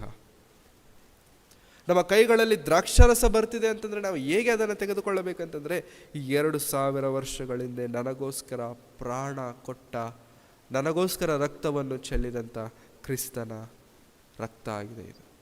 ಹಾಗಾಗಿ ಇದನ್ನು ನನ್ನ ದೇಹದಲ್ಲಿ ನಾನು ಸೇರಿಸಿಕೊಳ್ಳಬೇಕಾದ್ರೆ ನಾನು ಹೇಗಿದ್ದೇನೆ ಎನ್ನುವಂಥದ್ದನ್ನು ನಾವು ಪ್ರಶ್ನಿಸಿಕೊಳ್ಳಬೇಕು. ನಾವು ಹೇಗಿದ್ದೇವೆ ಎನ್ನುವಂಥದ್ದನ್ನು ನಾವು ಪ್ರಶ್ನಿಸಿಕೊಳ್ಳಬೇಕು. ಸುಮಾರು ಸಭೆಗಳಲ್ಲಿ ಏನಾಗುತ್ತೆ ಅಂತಂದರೆ ಪ್ರಿಯರೇ, ದ್ರಾಕ್ಷಾರಸ ಬಂದಿದ ತಕ್ಷಣ ಸಾಕು, ಅದು ದೊಡ್ಡ ಗ್ಲಾಸ್, ಕೆಲವೊಂದು ಸಭೆಗಳಲ್ಲಿ ಚಿಕ್ಕ ಚಿಕ್ಕ ಗ್ಲಾಸ್ಗಳಲ್ಲಿ ಕೊಡ್ತಾರೆ, ಕೆಲವೊಂದು ಸಭೆಗಳಲ್ಲಿ ಒಂದೇ ದೊಡ್ಡ ಗ್ಲಾಸನ್ನು ಎಲ್ಲರಿಗೂ ಅದನ್ನು ಕಂಟಿನ್ಯೂ ಆಗ್ತಿರುತ್ತೆ. ಅವರ ಬಳಿಗೆ ಬಂದಿದ ತಕ್ಷಣ ಆ ದ್ರಾಕ್ಷಾರಸವನ್ನು ಎತ್ತಾರೆ ಫುಲ್ಲು. ಯಾಕೆಂತಂದರೆ ಸಿಹಿಯಾಗಿರುತ್ತಲ್ಲ ದ್ರಾಕ್ಷಾರಸ, ಸಿಹಿಯಾಗಿರುತ್ತೆ ದ್ರಾಕ್ಷಾರಸ. ಹಾಗಾಗಿ ಅದನ್ನು ಸಿಪ್ ಜಾಸ್ತಿ ತೆಗೆದುಕೊಳ್ತಾರೆ, ನೀರು ಕುಡ್ದಂಗೆ ಕುಡಿತಿರ್ತಾರೆ ಕೆಲವೊಬ್ಬರಾದರೆ. ಪ್ರಿಯರೇ, ದ್ರಾಕ್ಷಾರಸ ಸಿಹಿಯಾಗಿರಬಹುದು, ಆದರೆ ದ್ರಾಕ್ಷಾರಸವನ್ನು ಸೂಚಿಸುವಂಥ ಕ್ರಿಸ್ತನ ರಕ್ತ ಪ್ರಿಯರೇ ಅಷ್ಟು ಸಿಹಿಯಾಗಿರಲಿಲ್ಲ, ಅಷ್ಟು ಅಮೃತವಾಗಿರಲಿಲ್ಲ ಪ್ರಿಯರೇ. ಬಹಳ ಕಠಿಣವಾದಂಥ ಪರಿಸ್ಥಿತಿಗಳ ನಡುವೆ ಯೇಸು ಕ್ರಿಸ್ತನವರು ತನ್ನ ಪ್ರಾಣತ್ಯಾಗ ಮಾಡಿದ್ದಾರೆ. ಅನೇಕ ಹಿಂಸೆಗಳು, ಅನೇಕ ಶ್ರಮೆಗಳನ್ನು ಅನುಭವಿಸಿ ಯೇಸು ಕ್ರಿಸ್ತನವರು ತನ್ನ ಪ್ರಾಣವನ್ನು ಶಿಲುಬೆ ಮೇಲೆ ಕೊಟ್ಟಿದ್ದಾರೆ. ಹಾಗೆ ಪ್ರಿಯರೇ, ರಕ್ತ, ದೇಹ ಇವೆರಡು ನಮ್ಮ ಬಳಿಗೆ ಬಂದಾಗ we should be very very very very very careful. ನಾವು ನಿಜವಾಗಲೂ ನಮ್ಮ ದೇಹಗಳನ್ನು, ನಮ್ಮ ಶ್ರದ್ಧೆ, ನಮ್ಮ ಜ್ಞಾನ, ನಮ್ಮ ತಿಳುವಳಿಕೆ ಎಲ್ಲವನ್ನೂ ಕೂಡ, ಕಾನ್ಸಂಟ್ರೇಷನ್ ಎಲ್ಲವೂ ಕೂಡ ಕ್ರಿಸ್ತನ ಆ ಭೋಜನದಲ್ಲೇ ಇರಬೇಕು. ಹಾಗಾಗಿ ಕರ್ತನ ಭೋಜನ ಕಾರ್ಯಕ್ರಮ ಅಂತಂದರೆ ಏನಂತಂದರೆ ಅದು ಏನು ಸೂಚಿಸುವಂಥದ್ದಾಗಿದೆ ಅಂತಂದರೆ ಕ್ರಿಸ್ತನ ದೇಹವನ್ನು, ರಕ್ತವನ್ನು ಸೂಚಿಸುವಂಥದ್ದಾಗಿದೆ. ಮತ್ತೊಂದು ಪ್ರಶ್ನೆ, ಕ್ರಿಸ್ತನ ದೇಹದಲ್ಲಿ, ರಕ್ತದಲ್ಲಿ ಹೇಗೆ ಪಾಲು ಹೊಂದಬೇಕು? ಹೌ? ಟೈಟಲಲ್ಲಿ ಇದೆ ತಾನೆ ಪ್ರಿಯರೇ, ಕರ್ತನ ಭೋಜನದ ಕಾರ್ಯಕ್ರಮ ಅಂದರೆ ಏನು, ಯಾಕೆ ತೆಗೆದುಕೊಳ್ಳಬೇಕು, ಹೇಗೆ ತೆಗೆದುಕೊಳ್ಳಬೇಕು, ಯಾವಾಗ ತೆಗೆದುಕೊಳ್ಳಬೇಕು, ಯಾರು ತೆಗೆದುಕೊಳ್ಳಬೇಕು, ಹೇಗೆ ತೆಗೆದುಕೊಳ್ಳಬೇಕು? ಇದನ್ನು ಕ್ರಿಸ್ತನ ಭೋಜನದಲ್ಲಿ ಪಾಲು ಹೊಂದುವಂಥ ನಾವುಗಳು ಹೇಗೆ ಅದರಲ್ಲಿ ಪಾಲು ಹೊಂದುವವರಾಗಿರಬೇಕು? ಹೇಗೆ ಅಂದರೆ, ಹೇಗೆ ಅಂತಂದರೆ ಅವ್ರು ಕೊಡ್ತಾರೆ ತಗೊಳ್ಳೋಣ ಅಷ್ಟೇ, ಅವ್ರು ಕೊಡ್ತಾರೆ ತಗೊಳ್ಳೋಣ, ತಗೋತೀನಿ ಅಷ್ಟೇ, ಇನ್ನೇನಿಲ್ವಾ? ಇನ್ನೇನಿಲ್ಲ. ರೊಟ್ಟಿ ಬಂದಾಗ ಸ್ವಲ್ಪ ಜಾಸ್ತಿ ರೊಟ್ಟಿ, ದ್ರಾಕ್ಷರಸ ಬಂದಾಗ ಸ್ವಲ್ಪ ಜಾಸ್ತಿ ದ್ರಾಕ್ಷರಸ, ಅಷ್ಟೇ, ಮುಗಿದೋಯ್ತು. ಹೀಗೇನ ತೆಗೆದುಕೊಳ್ಳೋದು? ಹೀಗೇನ ಕರ್ತನ ಭೋಜನದಲ್ಲಿ ಪಾಲು ಹೊಂದೋದು? ಹೇಗೆ ಕರ್ತನ ಭೋಜನದಲ್ಲಿ ಪಾಲು ಹೊಂದುವಂಥ ಪದ್ಧತಿ ಹೇಗೆ, ರೀತಿ ಹೇಗೆ ಅದರಲ್ಲಿ ಪಾಲು ಹೊಂದಬೇಕು? What's the way? ಅದು ಬರ್ತಿದೆ ತೆಗೆದುಕೊಳ್ತಿದ್ದೇನೆ, 10 ವರ್ಷದಿಂದ ಹೀಗೆ ಮಾಡ್ತಿದ್ದೇನೆ ಸರ್, 15 ವರ್ಷದಿಂದ ಸಭೆಗೆ ಹೋದಾಗೆಲ್ಲ ಹೀಗೆ ಮಾಡ್ತೇನೆ ನಾನು. ಅವರು ಕೊಡ್ತಾರೆ ತೆಗೆದುಕೊಳ್ತೇನೆ ಅಷ್ಟೇ. ಯಾಕೆ ತೆಗೆದುಕೊಳ್ತಿದ್ದೇನೆ, ಹೇಗೆ ತೆಗೆದುಕೊಳ್ಳುತ್ತಿದ್ದೇನೆ, ಅದರ ಅರ್ಥವೇನು, ಅದರ ಆಂತರ್ಯವೇನು ಬೇಡ ನನಗೆ. ಕ್ರೈಸ್ತರೇ, ಕರ್ತನ ಮರಣವು ಶ್ರೇಷ್ಠವಾದದ್ದೆಂದು ಒಂದು ವೇಳೆ ಎನಿಸಿದರೆ, ಕರ್ತನ ಮರಣ ನಮಗೋಸ್ಕರವಾಗಿದೆ ಎಂದು ಒಂದು ವೇಳೆ ನಾವು ನೆನೆಸಿದರೆ, ಕರ್ತನ ಮರಣವು ಚರಿತ್ರೆಯಲ್ಲಿ ಎಲ್ಲ ಮರಣಗಳಿಗಿಂತ ಶ್ರೇಷ್ಠವಾದ ಮರಣವೆಂದು ನಾವು ಒಂದು ವೇಳೆ ನಿರ್ಣಯಿಸಿದರೆ ಪ್ರಿಯರೇ, ಆತನ ಮರಣದಲ್ಲಿ ಪಾಲು ಹೊಂದುವಂಥ ಆ ಒಂದು ಕಾರ್ಯಕ್ರಮ, ಕರ್ತನ ಭೋಜನದಲ್ಲಿ ಆತನ ದೇಹದಲ್ಲಿಯೂ ರಕ್ತದಲ್ಲಿಯೂ ಪಾಲು ಹೊಂದುವಂಥ ಒಂದು ಪದ್ಧತಿಯನ್ನು ಸಹ ಪ್ರಿಯರೇ ಅಷ್ಟೇ ಶ್ರೇಷ್ಠವಾದದ್ದೆಂದು ನಾವು ಎನಿಸಬೇಕು. ಅದರಲ್ಲಿ ಪಾಲು ಹೊಂದುವಂಥ ನಾವು ಭಯವುಳ್ಳವರಾಗಿರಬೇಕು. ಅದರಲ್ಲಿ ಕೈ ಹಾಕುತ್ತಿರುವಂಥ ನಾವುಗಳು ಪ್ರಿಯರೇ ಬಹಳ ತಗ್ಗಿಸಿಕೊಳ್ಳವರಾಗಿರಬೇಕು. ಹೇಗಿದ್ದೇವೆ ನಾವು ದೇವರ ಸಮ್ಮುಖದಲ್ಲಿ? ಕ್ರಿಸ್ತನ ದೇಹದಲ್ಲಿ ಪಾಲು ಹೊಂದುವಂಥ ನಾವು ಹೇಗಿದ್ದೇವೆ? ನಮ್ಮ ವರ್ತನೆ ಹೇಗಿದೆ? ಕ್ರಿಸ್ತನ ರಕ್ತದಲ್ಲಿ ಪಾಲು ಹೊಂದುತ್ತಿರುವಂಥ ನಾವು ಹೇಗಿದ್ದೇವೆ ನಾವು ದೇವರ ಸಮ್ಮುಖದಲ್ಲಿ? ಕ್ರೈಸ್ತರಾಗಿ ನಾವು ಯೋಚಿಸಬೇಕಾಗಿರುವಂಥ ಸಂಗತಿ, ಕ್ರೈಸ್ತರಾಗಿ ನಾವು ತಿಳಿದುಕೊಳ್ಳಬೇಕಾಗಿರುವಂಥ ಸಂಗತಿ ಪ್ರಿಯರೇ, ಹೇಗೆ ತೆಗೆದುಕೊಳ್ಳಬೇಕು? ಕರ್ತನ ಮರಣದಲ್ಲಿ, ಇಲ್ಲಾಂತಂದ್ರೆ ಕರ್ತನ ದೇಹದಲ್ಲಿ ಹೇಗೆ ನಾವು ಪಾಲಿಭಾಗಸ್ಥನಾಗಬೇಕು? ಕರ್ತನ ರಕ್ತದಲ್ಲಿ ನಾನು ಹೇಗೆ ಪಾಲಿಭಾಗಸ್ಥನಾಗಬೇಕು? ಹೇಳಿದೆಯಾ ಬೈಬಲ್? ಸತ್ಯವೇದ ಗ್ರಂಥ ಇದನ್ನು ಕುರಿತಾದಂಥ ವಿಷಯಗಳನ್ನು ಬೋಧಿಸಿದೆಯಾ? ಹೌದು, ಬೋಧಿಸಿದೆ. ಕೊರಿಂಥದವರಿಗೆ ಬರೆದಂಥ ಮೊದಲನೆಯ ಪತ್ರಿಕೆ 11ನೇ ಅಧ್ಯಾಯ, ಕೊರಿಂಥದವರಿಗೆ ಬರೆದಂತಹ ಮೊದಲನೆಯ ಪತ್ರಿಕೆ 11ನೇ ಅಧ್ಯಾಯ 28ನೇ ವಚನ. 11ನೇ ಅಧ್ಯಾಯ 28ನೇ ವಚನ. ಪ್ರತಿ ಮನುಷ್ಯನು ತನ್ನನ್ನು ಪರೀಕ್ಷಿಸಿಕೊಂಡವನಾಗಿ ಆ ರೊಟ್ಟಿಯಲ್ಲಿ ತಕ್ಕೊಂಡು ತಿನ್ನಲಿ, ಆ ಪಾತ್ರೆಯಲ್ಲಿ ಕುಡಿಯಲಿ. ಅದು ನನ್ನ ಬಳಿಗೆ ಬರ್ತಿದೆ, ನಾನು ತೆಗೆದುಕೊಳ್ತಿದ್ದೇನೆ. ಅವ್ರು ಕೊಡ್ತಿದ್ದಾರೆ, ನಾನು ತೆಗೆದುಕೊಳ್ತಿದ್ದೇನೆ. ನೋ. ಒಂದು ವೇಳೆ ಆ ರೀತಿ ಮಾಡುವವರಿಗೆ ಯಾರಾದರೂ ಇದ್ದರೆ ಇವತ್ತಿಗೆ ಅದನ್ನು ನಿಲ್ಲಿಸಬೇಕು. ಹೇಗೆ ನೀವು ತೆಗೆದುಕೊಳ್ಳಬೇಕು ಅಂತಂದರೆ, ಸತ್ಯವೇದದಲ್ಲಿ ದೇವರು ಹೇಳುತ್ತಿರುವಂಥ ಮಾತು, ಪ್ರತಿ ಮನುಷ್ಯನು ಕರ್ತನ ದೇಹದಲ್ಲಿಯೂ ರಕ್ತದಲ್ಲಿಯೂ ಪಾಲು ಹೊಂದುವಂಥ ಪ್ರತಿ ಮನುಷ್ಯನು ತನ್ನನ್ನು ಪರೀಕ್ಷಿಸಿಕೊಂಡವನಾಗಿ ಆ ರೊಟ್ಟಿಯಲ್ಲಿ ತಕ್ಕೊಂಡು ತಿನ್ನಲಿ, ಆ ಪಾತ್ರೆಯಲ್ಲಿ ಕುಡಿಯಲಿ. ಆ ದೇಹ ನಮ್ಮ ಬಳಿಗೆ ಬರುತ್ತಿದೆ ಅಂದಾಗ ಏನು ಪ್ರಶ್ನೆ ನಮ್ಮಲ್ಲಿ ಬರಬೇಕು ಅಂತಂದರೆ ಪ್ರಿಯರೇ, ನಮ್ಮನ್ನು ನಾವು ಪರೀಕ್ಷಿಸಿಕೊಳ್ಳಬೇಕು. ಕ್ರಿಸ್ತನ ರಕ್ತ ನಮ್ಮ ಬಳಿ ಬರ್ತಿದೆ ಅಂತಂದರೆ ಪ್ರಿಯರೇ, ನಮ್ಮನ್ನು ನಾವು ಪರೀಕ್ಷಿಸಿಕೊಳ್ಳಬೇಕು. ಪ್ರತಿ ಮನುಷ್ಯನು ತನ್ನನ್ನು ಪರೀಕ್ಷಿಸಿಕೊಂಡವನಾಗಿ ಆ ರೊಟ್ಟಿಯಲ್ಲಿ ತಕ್ಕೊಂಡು ತಿನ್ನಲಿ, ಆ ಪಾತ್ರೆಯಲ್ಲಿ ಕುಡಿಯಲು. ಹೇಗಿದ್ದೇವೆ ನಾವು ದೇವರ ಸಮ್ಮುಖದಲ್ಲಿ? ಹೇಗಿದ್ದೇವೆ ನಾವು ಕ್ರಿಸ್ತನ ಭೋಜನದಲ್ಲಿ? ಆತನ ಮರಣಕ್ಕೆ ನಾವು ಕಟ್ಟುತ್ತಿರುವಂಥ ಬೆಲೆ ಏನು? What's the value? ನಿಜವಾಗಲೂ ಪ್ರಿಯರೇ, ಕ್ರಿಸ್ತನ ಮರಣವನ್ನು ನೆನೆಸಿಕೊಳ್ಳುವಂಥ ಪದ್ಧತಿ, ಕ್ರಿಸ್ತನ ದೇಹದಲ್ಲಿ ಪಾಲು ಹೊಂದುವಂಥ ಪದ್ಧತಿ, ಕ್ರಿಸ್ತನ ರಕ್ತದಲ್ಲಿ ಪಾಲು ಹೊಂದುವಂಥ ಒಂದು ಪದ್ಧತಿ ನಿಜವಾಗಲೂ ಶ್ರೇಷ್ಠವಾದದ್ದು ಪ್ರಿಯರೇ, ನಿಜವಾಗಲೂ ಶ್ರೇಷ್ಠವಾದಂಥದ್ದು. ಆ ಶ್ರೇಷ್ಠವಾದ ಭಾಗ್ಯದಲ್ಲಿ ದೇವರು ನಮ್ಮನ್ನು ಸೇರಿಸುತ್ತಿರಬೇಕಾದ್ರೆ ಹೇಗೆ ನಾವು ಪಾಲು ಹೊಂದುತ್ತಿದ್ದೇವೆ? How we are participating? ಪರೀಕ್ಷಿಸಿಕೊಳ್ಳುತ್ತಿದ್ದೇವ ನಮ್ಮನ್ನು ನಾವು? ಪ್ರಿಯರೇ, ನಮ್ಮನ್ನು ನಾವು ಪರೀಕ್ಷಿಸಿಕೊಳ್ಳಬೇಕಾದಂಥದ್ದು ಬಹಳ ಪ್ರಾಮುಖ್ಯ. ಅಂದರೆ ಸ್ನಾನ ಮಾಡ್ಕೊಂಡು ಬಂದಿದ್ದೇವಾ ಇಲ್ವಾ ಅಂತ ಅಲ್ಲ, ಅದಲ್ಲ. ಬಾಹ್ಯ ರೂಪವನ್ನು ಕುರಿತಾದಂಥ ವಿಷಯಗಳನ್ನು ದೇವರು ಸತ್ಯವೇದ ಗ್ರಂಥದಲ್ಲಿ ಹೆಚ್ಚಾಗಿ ಯಾವತ್ತಿಗೂ ಎಲ್ಲೂ ಮಾತಾಡಿಲ್ಲ ಪ್ರಿಯರೇ. ಒಂದು ವೇಳೆ ಮಾತನಾಡಿದ್ದಾರೆ ಅಂತಂದರೆ ಅದು ಅಂತರಂಗ ಸ್ವಭಾವವನ್ನು ಕುರಿತು. ನೀವು ಪರೀಕ್ಷಿಸಿಕೊಳ್ಳಬೇಕಾಗಿರುವಂಥದ್ದು ನಿಮ್ಮ ಅಂತರಂಗ ಸ್ವಭಾವ. ನೀವು ಪರೀಕ್ಷಿಸಿ ನೋಡಿಕೊಳ್ಳಬೇಕಾಗಿರುವಂಥದ್ದು ನಿಮ್ಮ ಆತ್ಮೀಯ ಜೀವನ ಹೇಗಿದೆ. ಜಸ್ಟ್ ಚೆಕ್ ಒನ್ಸ್, ಪರೀಕ್ಷಿಸಿಕೊಳ್ಳಿ. ಕರ್ತನ ರೊಟ್ಟಿಯನ್ನು ತೆಗೆದುಕೊಂಡಾಗ ಪರೀಕ್ಷಿಸಿಕೊಳ್ಳಿ. ಕರ್ತನ ರಕ್ತದಲ್ಲಿ ಪಾಲು ಹೊಂದಬೇಕಾದರೆ ಪರೀಕ್ಷಿಸಿಕೊಳ್ಳಿ. ಏನೆಂದು ಪರೀಕ್ಷಿಸಿಕೊಳ್ಳಬೇಕು? ನನ್ನ ಜೀವನ ಹೇಗಿದೆ ದೇವರ ಮುಂದೆ? ನನ್ನ ವರ್ತನೆ ಹೇಗಿದೆ ದೇವರ ಮುಂದೆ? ನನ್ನ ಆತ್ಮೀಯ ಜೀವನ ಹೇಗೆ ನಡೆಯುತ್ತಿದೆ ದೇವರಲ್ಲಿ, ದೇವರ ವಾಕ್ಯದಲ್ಲಿ, ದೇವರ ಸೇವೆಯಲ್ಲಿ? ಪರೀಕ್ಷಿಸಬೇಕು ಪ್ರಿಯರೇ. ಪರೀಕ್ಷಿಸದೇ ಹೋದರೆ ನಾವು ತೆಗೆದುಕೊಳ್ಳುತ್ತಿರುವಂತಹ ಒಂದು ಕರ್ತನ ದೇಹ ರಕ್ತ ವ್ಯರ್ಥವಾಗುವಂಥದ್ದಾಗಿದೆ. ಆತನ ಮರಣ ವ್ಯರ್ಥವಾಗುವಂಥದ್ದಾಗಿದೆ. ಆತನ ಪ್ರಾಣ ತ್ಯಾಗ ವ್ಯರ್ಥವಾಗುವಂಥದ್ದಾಗಿದೆ. ಯಾವಾಗ? ಪರೀಕ್ಷಿಸದೆ ತೆಗೆದುಕೊಂಡಾಗ. ನಮ್ಮನ್ನು ನಾವು ಪರೀಕ್ಷಿಸಿಕೊಳ್ಳಬೇಕು. ಯಾಕಂತಂದರೆ ಆ ಕ್ರಿಸ್ತನ ದೇಹ ಕ್ರಿಸ್ತನಿಗೋಸ್ಕರ ಅಲ್ಲ, ನಿನಗೋಸ್ಕರ. ಆ ಕ್ರಿಸ್ತನ ರಕ್ತ ಆತನಿಗೋಸ್ಕರ ಅಲ್ಲ, ನಮಗೋಸ್ಕರ ಬಂದಿರುವಂಥ ಕ್ರಿಸ್ತನ ದೇಹ, ನಮಗೋಸ್ಕರ ಕೊಡಲ್ಪಟ್ಟಿರುವಂಥ ಕ್ರಿಸ್ತನ ರಕ್ತ, ಅದನ್ನು ನಮ್ಮನ್ನು ನಾವು ಪರೀಕ್ಷಿಸಿಕೊಂಡು ಅದರಲ್ಲಿ ಪಾಲು ಹೊಂದದೆ ಹೋದರೆ ಪ್ರಿಯರೇ, ಅದಕ್ಕೆ ನಾವು ಕೊಟ್ಟಿರುವಂಥ ಶ್ರೇಷ್ಠತೆ ಏನಿದೆ? What's the value? ನಮ್ಮನ್ನು ನಾವು ಪರೀಕ್ಷಿಸಿಕೊಳ್ಳಬೇಕು.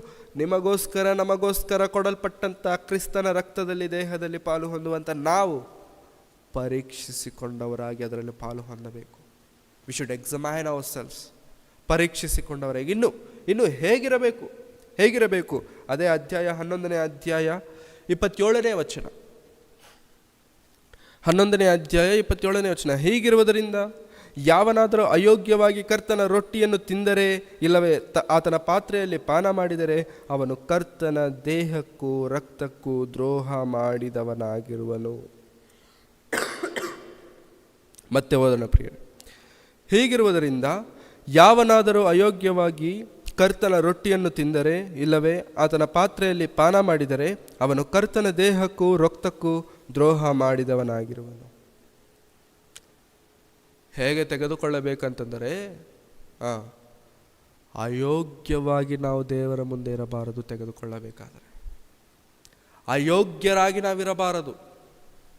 ಅಯೋಗ್ಯರಾಗಿ ದೇವರ ಸನ್ನಿಧಾನಕ್ಕೆ ಬರಬೇಕಾದರೆ ನಮ್ಮನ್ನು ನಾವು ಪ್ರಶ್ನಿಸಿಕೊಳ್ಳಬೇಕಾರುವಂಥ, ನಮ್ಮನ್ನು ನಾವು ಕೇಳಿಕೊಳ್ಳಬೇಕಾರುವಂಥ ಮೊದಲನೇ ಪ್ರಶ್ನೆ, ಆಮ್ ಐ ವರ್ತಿ? ನಾನು ಯೋಗ್ಯನಾ? ನಾನು ಯೋಗ್ಯನಾಗಿದ್ದೇನಾ? ಅಯೋಗ್ಯರಾಗಿ ನಾವು ಕರ್ತನ ದೇಹದಲ್ಲಿಯೂ ರಕ್ತದಲ್ಲಿಯೂ ಪಾಲು ಹೊಂದಬಾರದಂತೆ. ಅವನು ಒಂದು ವೇಳೆ ಆ ರೀತಿಯಾಗಿ ಪಾಲು ಹೊಂದಿದರೆ, ಒಂದು ವೇಳೆ ಆ ರೀತಿಯಾಗಿ ಕರ್ತನ ದೇಹದಲ್ಲಿಯೂ ರಕ್ತದಲ್ಲಿಯೂ ಪಾಲು ಹೊಂದಿದರೆ ಅವನು ಕರ್ತನ ದೇಹಕ್ಕೂ ರಕ್ತಕ್ಕೂ ದ್ರೋಹ ಮಾಡಿದವನಾಗಿರುವನು. ಕರ್ತನ ದೇಹಕ್ಕೂ ರಕ್ತಕ್ಕೂ ದ್ರೋಹ ಮಾಡಿದವನಾಗಿರುವನು. ಕ್ರಿಸ್ತನ ದ್ರೋಹಿಗಳು, ದ್ರೋಹ ಮಾಡಿದವರು. ಎಸ್. ಆತನ ಮರಣಕ್ಕೆ ದ್ರೋಹ. ಎಸ್.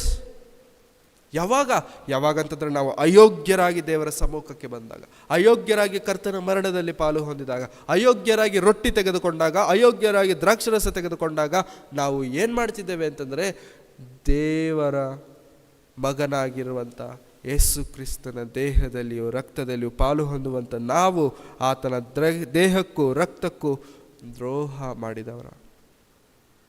ದ್ರೋಹ ಮಾಡಿ ಯಾವುದು ಪ್ರಿಯರೇ? ಕರ್ತನ ಮರಣದಲ್ಲಿ ಪಾಲು ಹೊಂದುವಂಥ ನಾವು ನಮ್ಮನ್ನು ನಾವು ಪ್ರಶ್ನಿಸಿಕೊಳ್ಳಬೇಕಾಗಿರುವಂಥದ್ದು, am I worthy to take this? ನಾನು ಯೋಗ್ಯನ ಇದರಲ್ಲಿ ಪಾಲು ಹೊಂದುವುದಕ್ಕೆ? ಚಿಕ್ಕವರಿಂದ ಹಿಡಿದು ಕರ್ತನ ಮೇಜಿನಲ್ಲಿ ಪಾಲು ಹೊಂದುವಂಥವರಲ್ಲಿ ಚಿಕ್ಕವರಿಂದ ಹಿಡಿದು ದೊಡ್ಡವರವರೆಗೂ ಕೇಳಿಕೊಳ್ಳಬೇಕಾದಂಥ ಪ್ರಥಮವಾದಂಥ ಪ್ರಾಮುಖ್ಯವಾದಂಥ ಪ್ರಶ್ನೆ, ಆಮ್ ಐ ವರ್ತಿ? ನಾನು ಯೋಗ್ಯನಾಗಿದ್ದೇನಾ ಆತನ ಮರಣದಲ್ಲಿ ಪಾಲು ಹೊಂದುವುದಕ್ಕೆ, ಆತನ ದೇಹದಲ್ಲಿ ಪಾಲು ಹೊಂದುವುದಕ್ಕೆ, ಆತನ ರಕ್ತದಲ್ಲಿ ಪಾಲು ಹೊಂದುವುದಕ್ಕೆ? ಯಾಕೆಂತಂದರೆ ನನಗೋಸ್ಕರ ಜಜ್ಜಲ್ಪಟ್ಟಿದೆ ಈ ದೇಹ, ನನಗೋಸ್ಕರ ಚೆಲ್ಲಲ್ಪಟ್ಟಿದೆ ಈ ರಕ್ತ, ನನಗೋಸ್ಕರ ಜಜ್ಜಲ್ಪಟ್ಟು ನನಗೋಸ್ಕರ ಚೆಲ್ಲಲ್ಪಟ್ಟಂಥ ಈ ಒಂದು ಕರ್ತನ ದೇಹದಲ್ಲಿಯೂ ರಕ್ತದಲ್ಲಿಯೂ ಪಾಲು ಹೊಂದುತ್ತಿರುವಂಥ ನಾನು ಈ ದಿನದಲ್ಲಿ ಆ ಕ್ರಿಸ್ತನ ದೇಹದಲ್ಲಿ ರಕ್ತದಲ್ಲಿ ಕೈ ಇಡ್ತಿದ್ದೇನೆ ಅಂತಂದರೆ ಯೋಗ್ಯನಾ? ನಾನು ಯೋಗ್ಯನಾಗಿದ್ದೇನಾ? ನಾನು ಯೋಗ್ಯಕರವಾದಂಥ ಕೆಲಸಗಳನ್ನು ನಾನು ನಿಜವಾಗ್ಲೂ ಮಾಡ್ತಿದ್ದೇನೆ? ಏನು ಯೋಗ್ಯತೆ? ಯಾವ ಯೋಗ್ಯತೆ? ಯಾವುದು ಅಯೋಗ್ಯತೆ? ದೇವರ ವಾಕ್ಯದ ಪ್ರಕಾರವಾಗಿ ಬದುಕದೆ ಹೋದರೆ ಅಯೋಗ್ಯರು ನಾವು.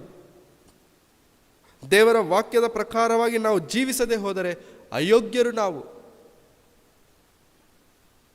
ಯೋಗ್ಯರಾಗಿದ್ದೇವ ಪ್ರಿಯರೇ? ಪ್ರಿಯ ಕ್ರೈಸ್ತರೇ, ಪ್ರಿಯ ಕ್ರೈಸ್ತ ಸಹೋದರ ಸಹೋದರಿಯರೇ, ಈ ಮಾತುಗಳನ್ನು ಕೇಳುತ್ತಿರುವಂಥವರಾಗಿರುವಂಥ ನಾವು ನಾಳೆ ಬೆಳಿಗ್ಗೆ ಭಾನುವಾರದ ದಿನದಲ್ಲಿ ದೇವರ ಸಮ್ಮುಖಕ್ಕೆ ಹೋಗಿ ಕ್ರಿಸ್ತನ ಭೋಜನದಲ್ಲಿ ಪಾಲು ಹೊಂದು ಕೈ ಚಾಚುತ್ತಿರುವಂಥ ನಾವು, ಕೈ ಹಾಕುತ್ತಿರುವಂಥ ನಾವು ನಮ್ಮನ್ನು ನಾವು ಪ್ರಶ್ನಿಸಿಕೊಳ್ಳಬೇಕಾಗಿರುವಂಥದ್ದು ಏನಂತಂದರೆ, ನಾನು ಯೋಗ್ಯನಾ? ನಾನು ಯೋಗ್ಯನಾಗಿದ್ದೇನಾ? ಯೋಗ್ಯತೆ ಇಲ್ಲದೆ ಇರುವಂಥ ನನಗೆ ಯೋಗ್ಯತೆಯನ್ನು ಕೊಟ್ಟಂಥ ಕ್ರಿಸ್ತನ ಪ್ರಾಣ ತ್ಯಾಗಕ್ಕೆ ಈ ದಿನದಲ್ಲಿ ನಾನು ಪಾಲು ಭಾಗಸ್ಥನಾಗ್ತಿದ್ದೇನೆ ಅಂತಂದರೆ ಈ ದಿನದಲ್ಲಿ ನಾನು ಯೋಗ್ಯನಾಗಿದ್ದೇನಾ? ನನಗೆ ಯೋಗ್ಯತೆ ಇಲ್ಲ, ನನಗೆ ಅರ್ಹತೆ ಇಲ್ಲದರಲ್ಲಿ ಪಾಲು ಹೊಂದುವುದಕ್ಕೆ. ಕ್ರಿಸ್ತನ ಮರಣ ನನಗೆ ಆ ಅರ್ಹತೆಯನ್ನು ಕೊಟ್ಟಿದೆ, ಕ್ರಿಸ್ತನ ಮರಣ ಆ ಯೋಗ್ಯತೆ ನನಗೆ ಕೊಟ್ಟಿದೆ. ಆದರೆ ಈ ದಿನದಲ್ಲಿ ಅದೇ ಯೋಗ್ಯತೆ, ಅದೇ ಅರ್ಹತೆ ನಾನು ಕಾಪಾಡಿಕೊಂಡಿದ್ದೇನಾ? ನನ್ನಲ್ಲಿ ಇದೆಯಾ? ಅದು ನನ್ನಲ್ಲಿ ಆ ಭಕ್ತಿಯ ಜೀವನವಿದೆಯಾ?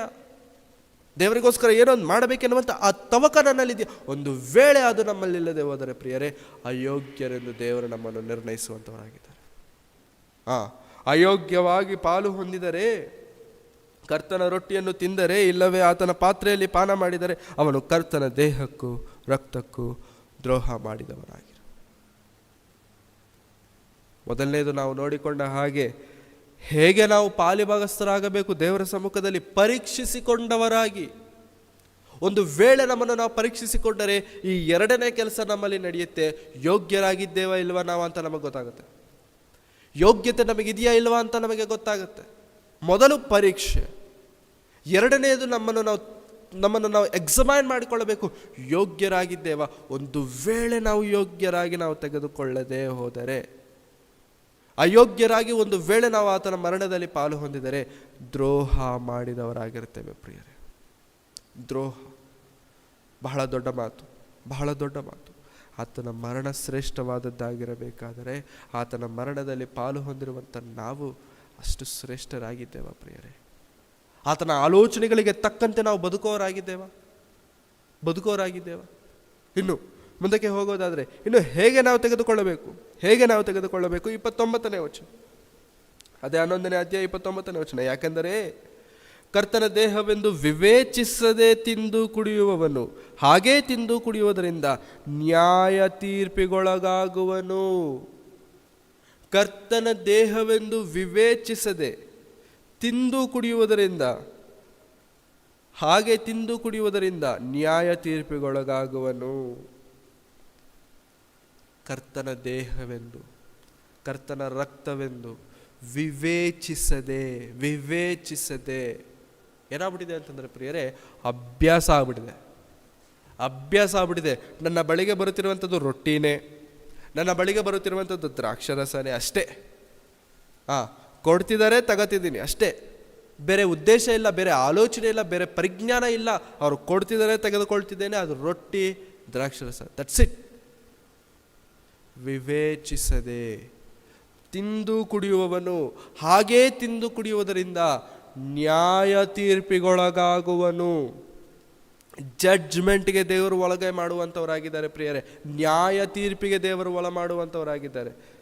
ನಮ್ಮನ್ನು ನಾವು ದೇವರ ಸಮ್ಮುಖದಲ್ಲಿ ಕ್ರಿಸ್ತನ ದೇಹದಲ್ಲಿ ರೊಟ್ಟಿಯಲ್ಲಿ ಪಾಲು ಕ್ರಿಸ್ತನ ದೇಹದಲ್ಲಿಯೂ ರಕ್ತದಲ್ಲಿಯೂ ಪಾಲು ಹೊಂದುತ್ತಿರಬೇಕಾದ್ರೆ ನಮ್ಮನ್ನು ನಾವು ಪರೀಕ್ಷಿಸಿಕೊಳ್ಳಬೇಕು. 1, ಯೋಗ್ಯರಾಗಿದ್ದೇವೆಲ್ಲವ ನೋಡಿಕೊಳ್ಳಬೇಕು. 2, ಪ್ರಾಮುಖ್ಯವಾದಂಥದ್ದು, ವಿವೇಚನೆ ಉಳ್ಳವರಾಗಿ ನಾವು ಇದರಲ್ಲಿ ಪಾಲು ಹೊಂದುತ್ತಿದ್ದೇವಾ? ಹೌದು, ನನ್ನ ಕೈಗಳಲ್ಲಿ ಬರುತ್ತಿರುವಂಥದ್ದು ಕ್ರಿಸ್ತನ ದೇಹ ಇದು. ಹೌದು, ನನ್ನ ಕೈಗಳಲ್ಲಿ ಬರುತ್ತಿರುವಂಥದ್ದು ಕ್ರಿಸ್ತನ ರಕ್ತವಿದು. ಇದನ್ನು ತೆಗೆದುಕೊಳ್ಳುವಂಥ ನಾನು ಆತನ ಹಾಗೆ ನನ್ನ ದೇಹವನ್ನು, ನನ್ನ ರಕ್ತವನ್ನು ದೇವರ ಸೇವೆಯಲ್ಲಿ ನಾನು ಸಮರ್ಪಿಸುವನಾಗಿರಬೇಕೆಂಬುದಾಗಿ ಯೋಚನೆ ಮಾಡ್ತಿದ್ದೇವೆ ನಾವು ಪ್ರಿಯರೇ? ನಮ್ಮನ್ನು ನಾವು ಪ್ರಶ್ನಿಸಿಕೊಳ್ಳಬೇಕು. ನಮ್ಮ ಜೀವನದಲ್ಲಿ ನಾವು ಅರ್ಥ ಮಾಡಿಕೊಳ್ಬೇಕಾದಂಥ ಒಂದು ಗಂಭೀರವಾದಂಥ ವಿಷಯ ಏನು ಗೊತ್ತಾ ಪ್ರಿಯರೇ? ದೇವರಿಗೋಸ್ಕರ ಯೋಗ್ಯರಾಗಿ ನಾವಿದ್ದೇವೆ. ದೇವರ ಕ್ರಿಸ್ತನ ದೇಹದಲ್ಲಿಯೂ ರಕ್ತದಲ್ಲಿ ಪಾಲು ಹೊಂದುವಂಥ ನಾವುಗಳು ನಿಜವಾಗಲೂ ವಿವೇಚನೆ ಉಳ್ಳವರಾಗಿ ನಾವು ಅದರಲ್ಲಿ ಪಾಲು ಹೊಂದುತ್ತಿದ್ದೇವೆ. ದರಿದ್ರ ಏನು ಗೊತ್ತಾ? ದೌರ್ಭಾಗ್ಯವಾದಂಥ ಸ್ಥಿತಿ ಏನಂತಂದರೆ ಪ್ರಿಯರೇ, ದೌರ್ಭಾಗ್ಯವಾದಂಥ ಸ್ಥಿತಿ ಏನಂತಂದರೆ, ರೊಟ್ಟಿ ದ್ರಾಕ್ಷರಸ ಕೈಗಳಿಗೆ ಬಂದ ನಂತರ ತಂದೆ ತಾಯಿಗಳ ಪಕ್ಕದಲ್ಲಿ ಮಕ್ಕಳಿರ್ತಾರೆ. ಅಪ್ಪ ತೆಗೆದುಕೊಳ್ಳುವಂಥ ರೊಟ್ಟಿ ನೋಡ್ತಾರೆ, ಅಮ್ಮ ತೆಗೆದುಕೊಳ್ಳುವಂಥ ರೊಟ್ಟಿ ನೋಡ್ತಾರೆ, ಆಮೇಲೆ ಬರುವಂಥ ದ್ರಾಕ್ಷರಸ ನೋಡ್ತಾರೆ. ಎಲ್ಲರೂ ಕಣ್ಣು ಮುಚ್ಕೊಂಡು ಪ್ರಾರ್ಥನೆ ಮಾಡ್ತಿರ್ಬೇಕಾದ್ರೆ ಒಂದು ದೊಡ್ಡ ಪೀಸ್ ರೊಟ್ಟಿ ತೆಗೆದುಕೊಂಡಿರ್ಬೇಕಾದ್ರೆ ಆ ದೊಡ್ಡ ಪೀಸಲ್ಲಿ ಒಂದು ಅರ್ಧ ಪೀಸ್ ಮಗುಗೆ ಹೋಗುತ್ತೆ. ತಿನ್ನು ತಿನ್ನು ತಿನ್ನು ತಿನ್ನು, ಬೇಜಾರು ಮಾಡ್ಕೋಬೇಡ, ಒಂದು ದೊಡ್ಡ ಪೀಸ್ ತೊಗೊಂಡಿದ್ದೀನಿ ನಾನು, ನೀನು ಸ್ವಲ್ಪ ತಿನ್ನು, ನಾನು ಸ್ವಲ್ಪ. ದ್ರಾಕ್ಷರಸ ನೀನೊಂದು.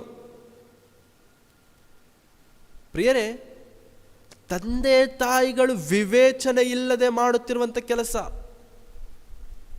ಆ ಹುಡುಗನಿಗೆ ಅದರ ಶ್ರೇಷ್ಠತೆ ಗೊತ್ತಾಗಲ್ಲ, ಅದರ ವ್ಯಾಲ್ಯೂ ಗೊತ್ತಾಗಲ್ಲ. ನಾಳೆ ಬೆಳಿಗ್ಗೆ ಒಂದು ವೇಳೆ ಅವನು ದೀಕ್ಷಾ ಸ್ನಾನ ತೆಗೆದುಕೊಂಡರೆ, ಕರ್ತನ ಮೇಜಿನಲ್ಲಿ ಒಂದು ವೇಳೆ ಅವನು ಪಾಲಿಭಾಗಸ್ಥನಾದರೆ, ನಾಳೆ ಬೆಳಿಗ್ಗೆ ಅವನಿಗೂ ಮಕ್ಕಳಾದ ಮೇಲೆ ಅವನು ಮಾಡುವಂಥ ಕೆಲಸ ಏನೋ ಗೊತ್ತಾ? ಮಗನೇ ಬಾ, ಪಕ್ಕದಲ್ಲಿ ಕೂತ್ಕೋ, ರೊಟ್ಟಿ ಬರುತ್ತೆ, ಕೊಡ್ತೇನೆ ನಿನಗೆ, ಅಳಬೇಡ, ಗಲಾಟೆ ಮಾಡಬೇಡ. ಯಾಕೆಂತಂದ್ರೆ ನಿನಗೇನು ಕೊಡ್ತೇನೆ? ರೊಟ್ಟಿ ಕೊಡ್ತೇನೆ. ಹೀಗಿದ್ದೇವ ನಾವು ಸಭೆಯಲ್ಲಿ? ಹೀಗಿದ್ದೇವ ನಾವು ದೇವರ ಸನ್ನಿಧಾನದಲ್ಲಿ ಪ್ರಿಯರೇ? ನಿಜವಾಗಲೂ ಪ್ರಿಯರೇ, ವಿವೇಚನೆ ಇಲ್ಲದೆ ನಾವು ಪಾಲು ಹೊಂದುವುದಾದರೆ ನ್ಯಾಯ ವಿಚಾರಣೆಗೊಳಗಾಗ್ತೇವೆ, ನ್ಯಾಯ ತೀರ್ಪಿಗೊಳಗಾಗ್ತೇವೆ. ನಾವು ದೇವರು ನಮ್ಮನ್ನು ಎಂದಿಗೂ ಖಂಡಿತ ಕ್ಷಮಿಸುವಂಥವನಲ್ಲ ಪ್ರಿಯರೇ. ವಿವೇಚನೆ ಇಲ್ಲದವರಾಗಿ ನಾವು ಪಾಲು ಹೊಂದಿದರೆ, ವಿವೇಚನೆಯುಳ್ಳವರಾಗಿ ನಾವು ದೇವರ ಸಮ್ಮುಖದಲ್ಲಿ ಕೈ ಚಾಚಬೇಕು. ವಿವೇಚನೆಯುಳ್ಳವರಾಗಿ ದೇವರ ಕರ್ತನ ದೇಹದಲ್ಲಿ ಕೈ ಹಾಕಬೇಕು. ಒಂದು ವೇಳೆ ವಿವೇಚನೆ ಇಲ್ಲದೆ ಹೋದರೆ ಪ್ರಿಯರೇ, ದೇವರು ನಮ್ಮನ್ನು ನ್ಯಾಯ ತೀರ್ಪಿಗೆ ಒಳ ಮಾಡುವಂಥವರಾಗಿದ್ದಾರೆ. ಹೇಗೆ ನಾನು ಕರ್ತನ ಭೋಜನದಲ್ಲಿ ಪಾಲು ಹೊಂದಬೇಕಂತಂದ್ರೆ, ಪರೀಕ್ಷಿಸಿಕೊ ಮೊದಲು ನಿನ್ನನ್ನು ನೀನು. ಕರ್ತನ ಮೇಜಿನಲ್ಲಿ ಪಾಲು ಹೊಂದುತ್ತಿರುವಂಥ ನಿನ್ನನ್ನು ನೀನು ಮೊದಲು ಪರೀಕ್ಷಿಸಿಕೊಳ್ಳಬೇಕು. ಯಾಕಂತಂದರೆ ಅದು ನಿನಗೋಸ್ಕರ ಕೊಡಲ್ಪಡುತ್ತಿರುವಂಥ ದೇಹ, ನಿನಗೋಸ್ಕರ ಕೊಡಲ್ಪಡುತ್ತಿರುವಂಥ ರಕ್ತ, ನಿನಗೋಸ್ಕರ ಇರುವಂಥ ಆ ದೇಹ, ಆ ರಕ್ತ ನೀನು ತೆಗೆದುಕೊಳ್ಳಬೇಕಾದ್ರೆ ನೀನು ಪರೀಕ್ಷಿಸಿಕೊ ಮೊದಲು. Check yourself, examine yourself. ಯೋಗ್ಯನಾಗಿದೆಯಾ ನೀನು? ವಿವೇಚನೆಯುಳ್ಳವರಾಗಿ ನಾವು ಇದರಲ್ಲಿ ಪಾಲು ಹೊಂದುತ್ತಿದ್ದೇವಾ? ಇದು ಕೇವಲ ಸಭೆಗೆ ಬರುವಂಥ ಸಭಿಕರಿಗೆ ಮಾತ್ರವಲ್ಲ ಪ್ರಿಯರೇ, ದೈವ ಸೇವಕರು, ಪಾಸ್ಟ್ರುಗಳಂತ ಹೇಳ್ಕೊಳ್ತಿರುವಂಥವ್ರು ಕೂಡ ತಿಳಿದುಕೊಳ್ಬೇಕು. ಪಾಸ್ಟ್ರುಗಳು ನಾವು ಸುಮಾರು ವರ್ಷಗಳಿಂದ ಸೇವೆ ಮಾಡ್ತಿದ್ದೇವೆ. Yes, very good, appreciated. ದೇವ್ರ ಸೇವೆ ನೀವು ಮಾಡ್ತಿದ್ದೀರಾ, ವೆರಿ ಗುಡ್. ಅನೇಕರನ್ನು ದೇವರ ಕಡೆಗೆ ತಂದಿದ್ದೀರಾ, ವೆರಿ ಗುಡ್. ಮತ್ತೆ ಕರ್ತನ ಮೇಜಿನಲ್ಲಿ ಹೇಗಿದ್ದೀರಾ?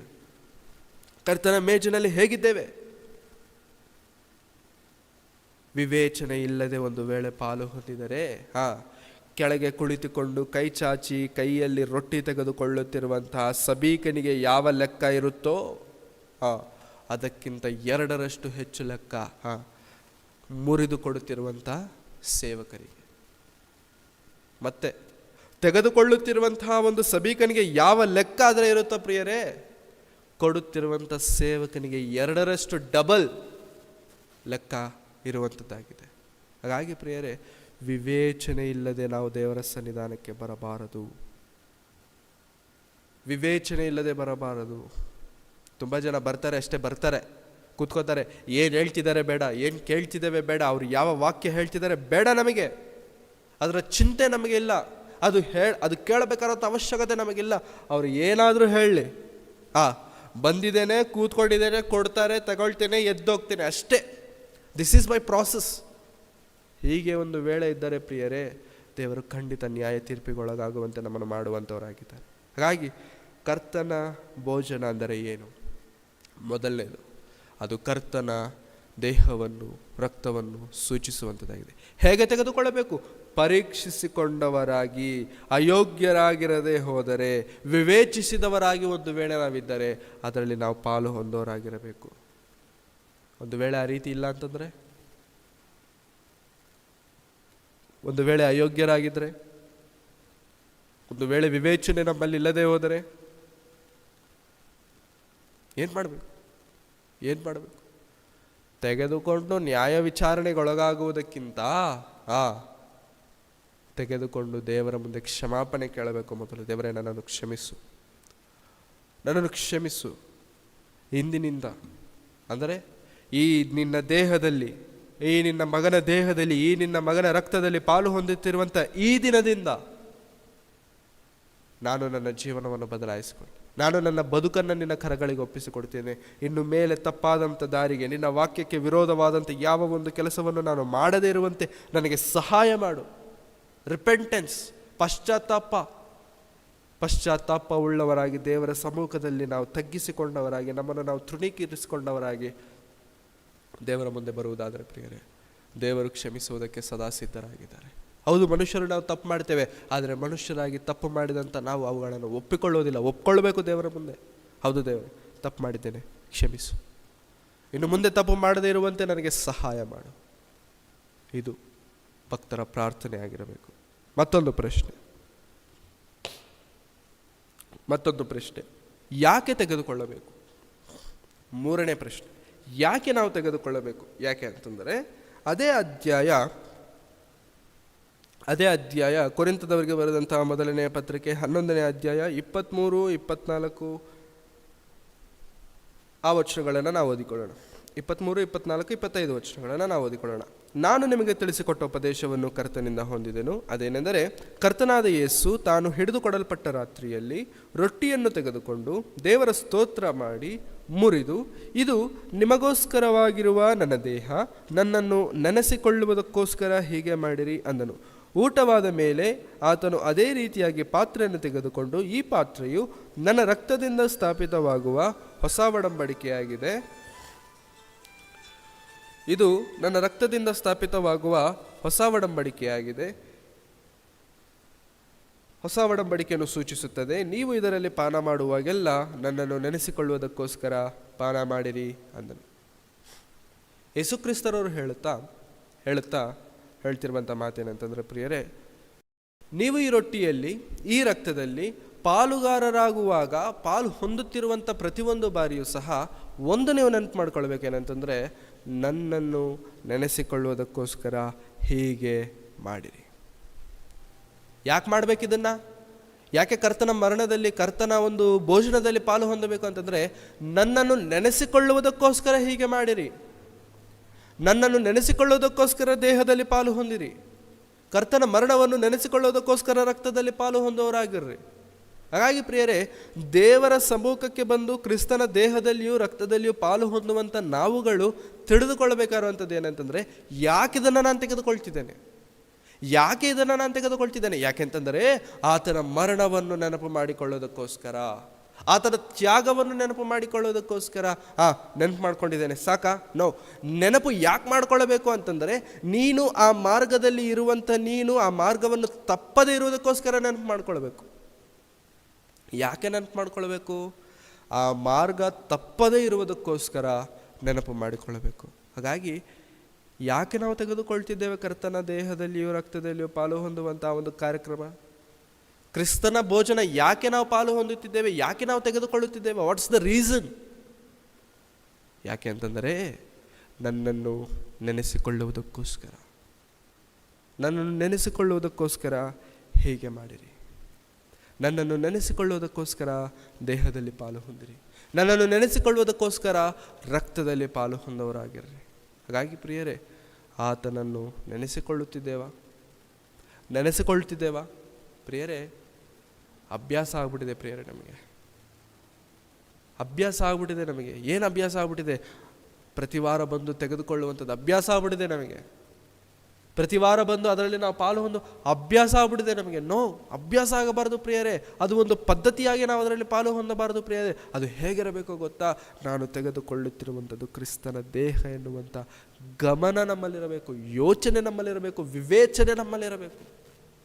ನಾನು ತೆಗೆದುಕೊಳ್ಳುತ್ತಿರುವಂಥದ್ದು ಕ್ರಿಸ್ತನ ರಕ್ತ ಎನ್ನುವಂಥ ಆ ಒಂದು ತಿಳುವಳಿಕೆ ನಮ್ಮಲ್ಲಿರಬೇಕು ಪ್ರಿಯರೇ. ಒಂದು ವೇಳೆ ಇಲ್ಲದೆ ಹೋದರೆ, ಒಂದು ವೇಳೆ ಕ್ರಿಸ್ತನ ಮರಣವನ್ನು ನಾವು ನೆನೆಸಿಕೊಳ್ಳದೆ ಹೋದರೆ, ಕ್ರಿಸ್ತನಿಗೋಸ್ಕರ ಹೇಗೆ ಬದುಕಲಿಕ್ಕೆ ಸಾಧ್ಯ?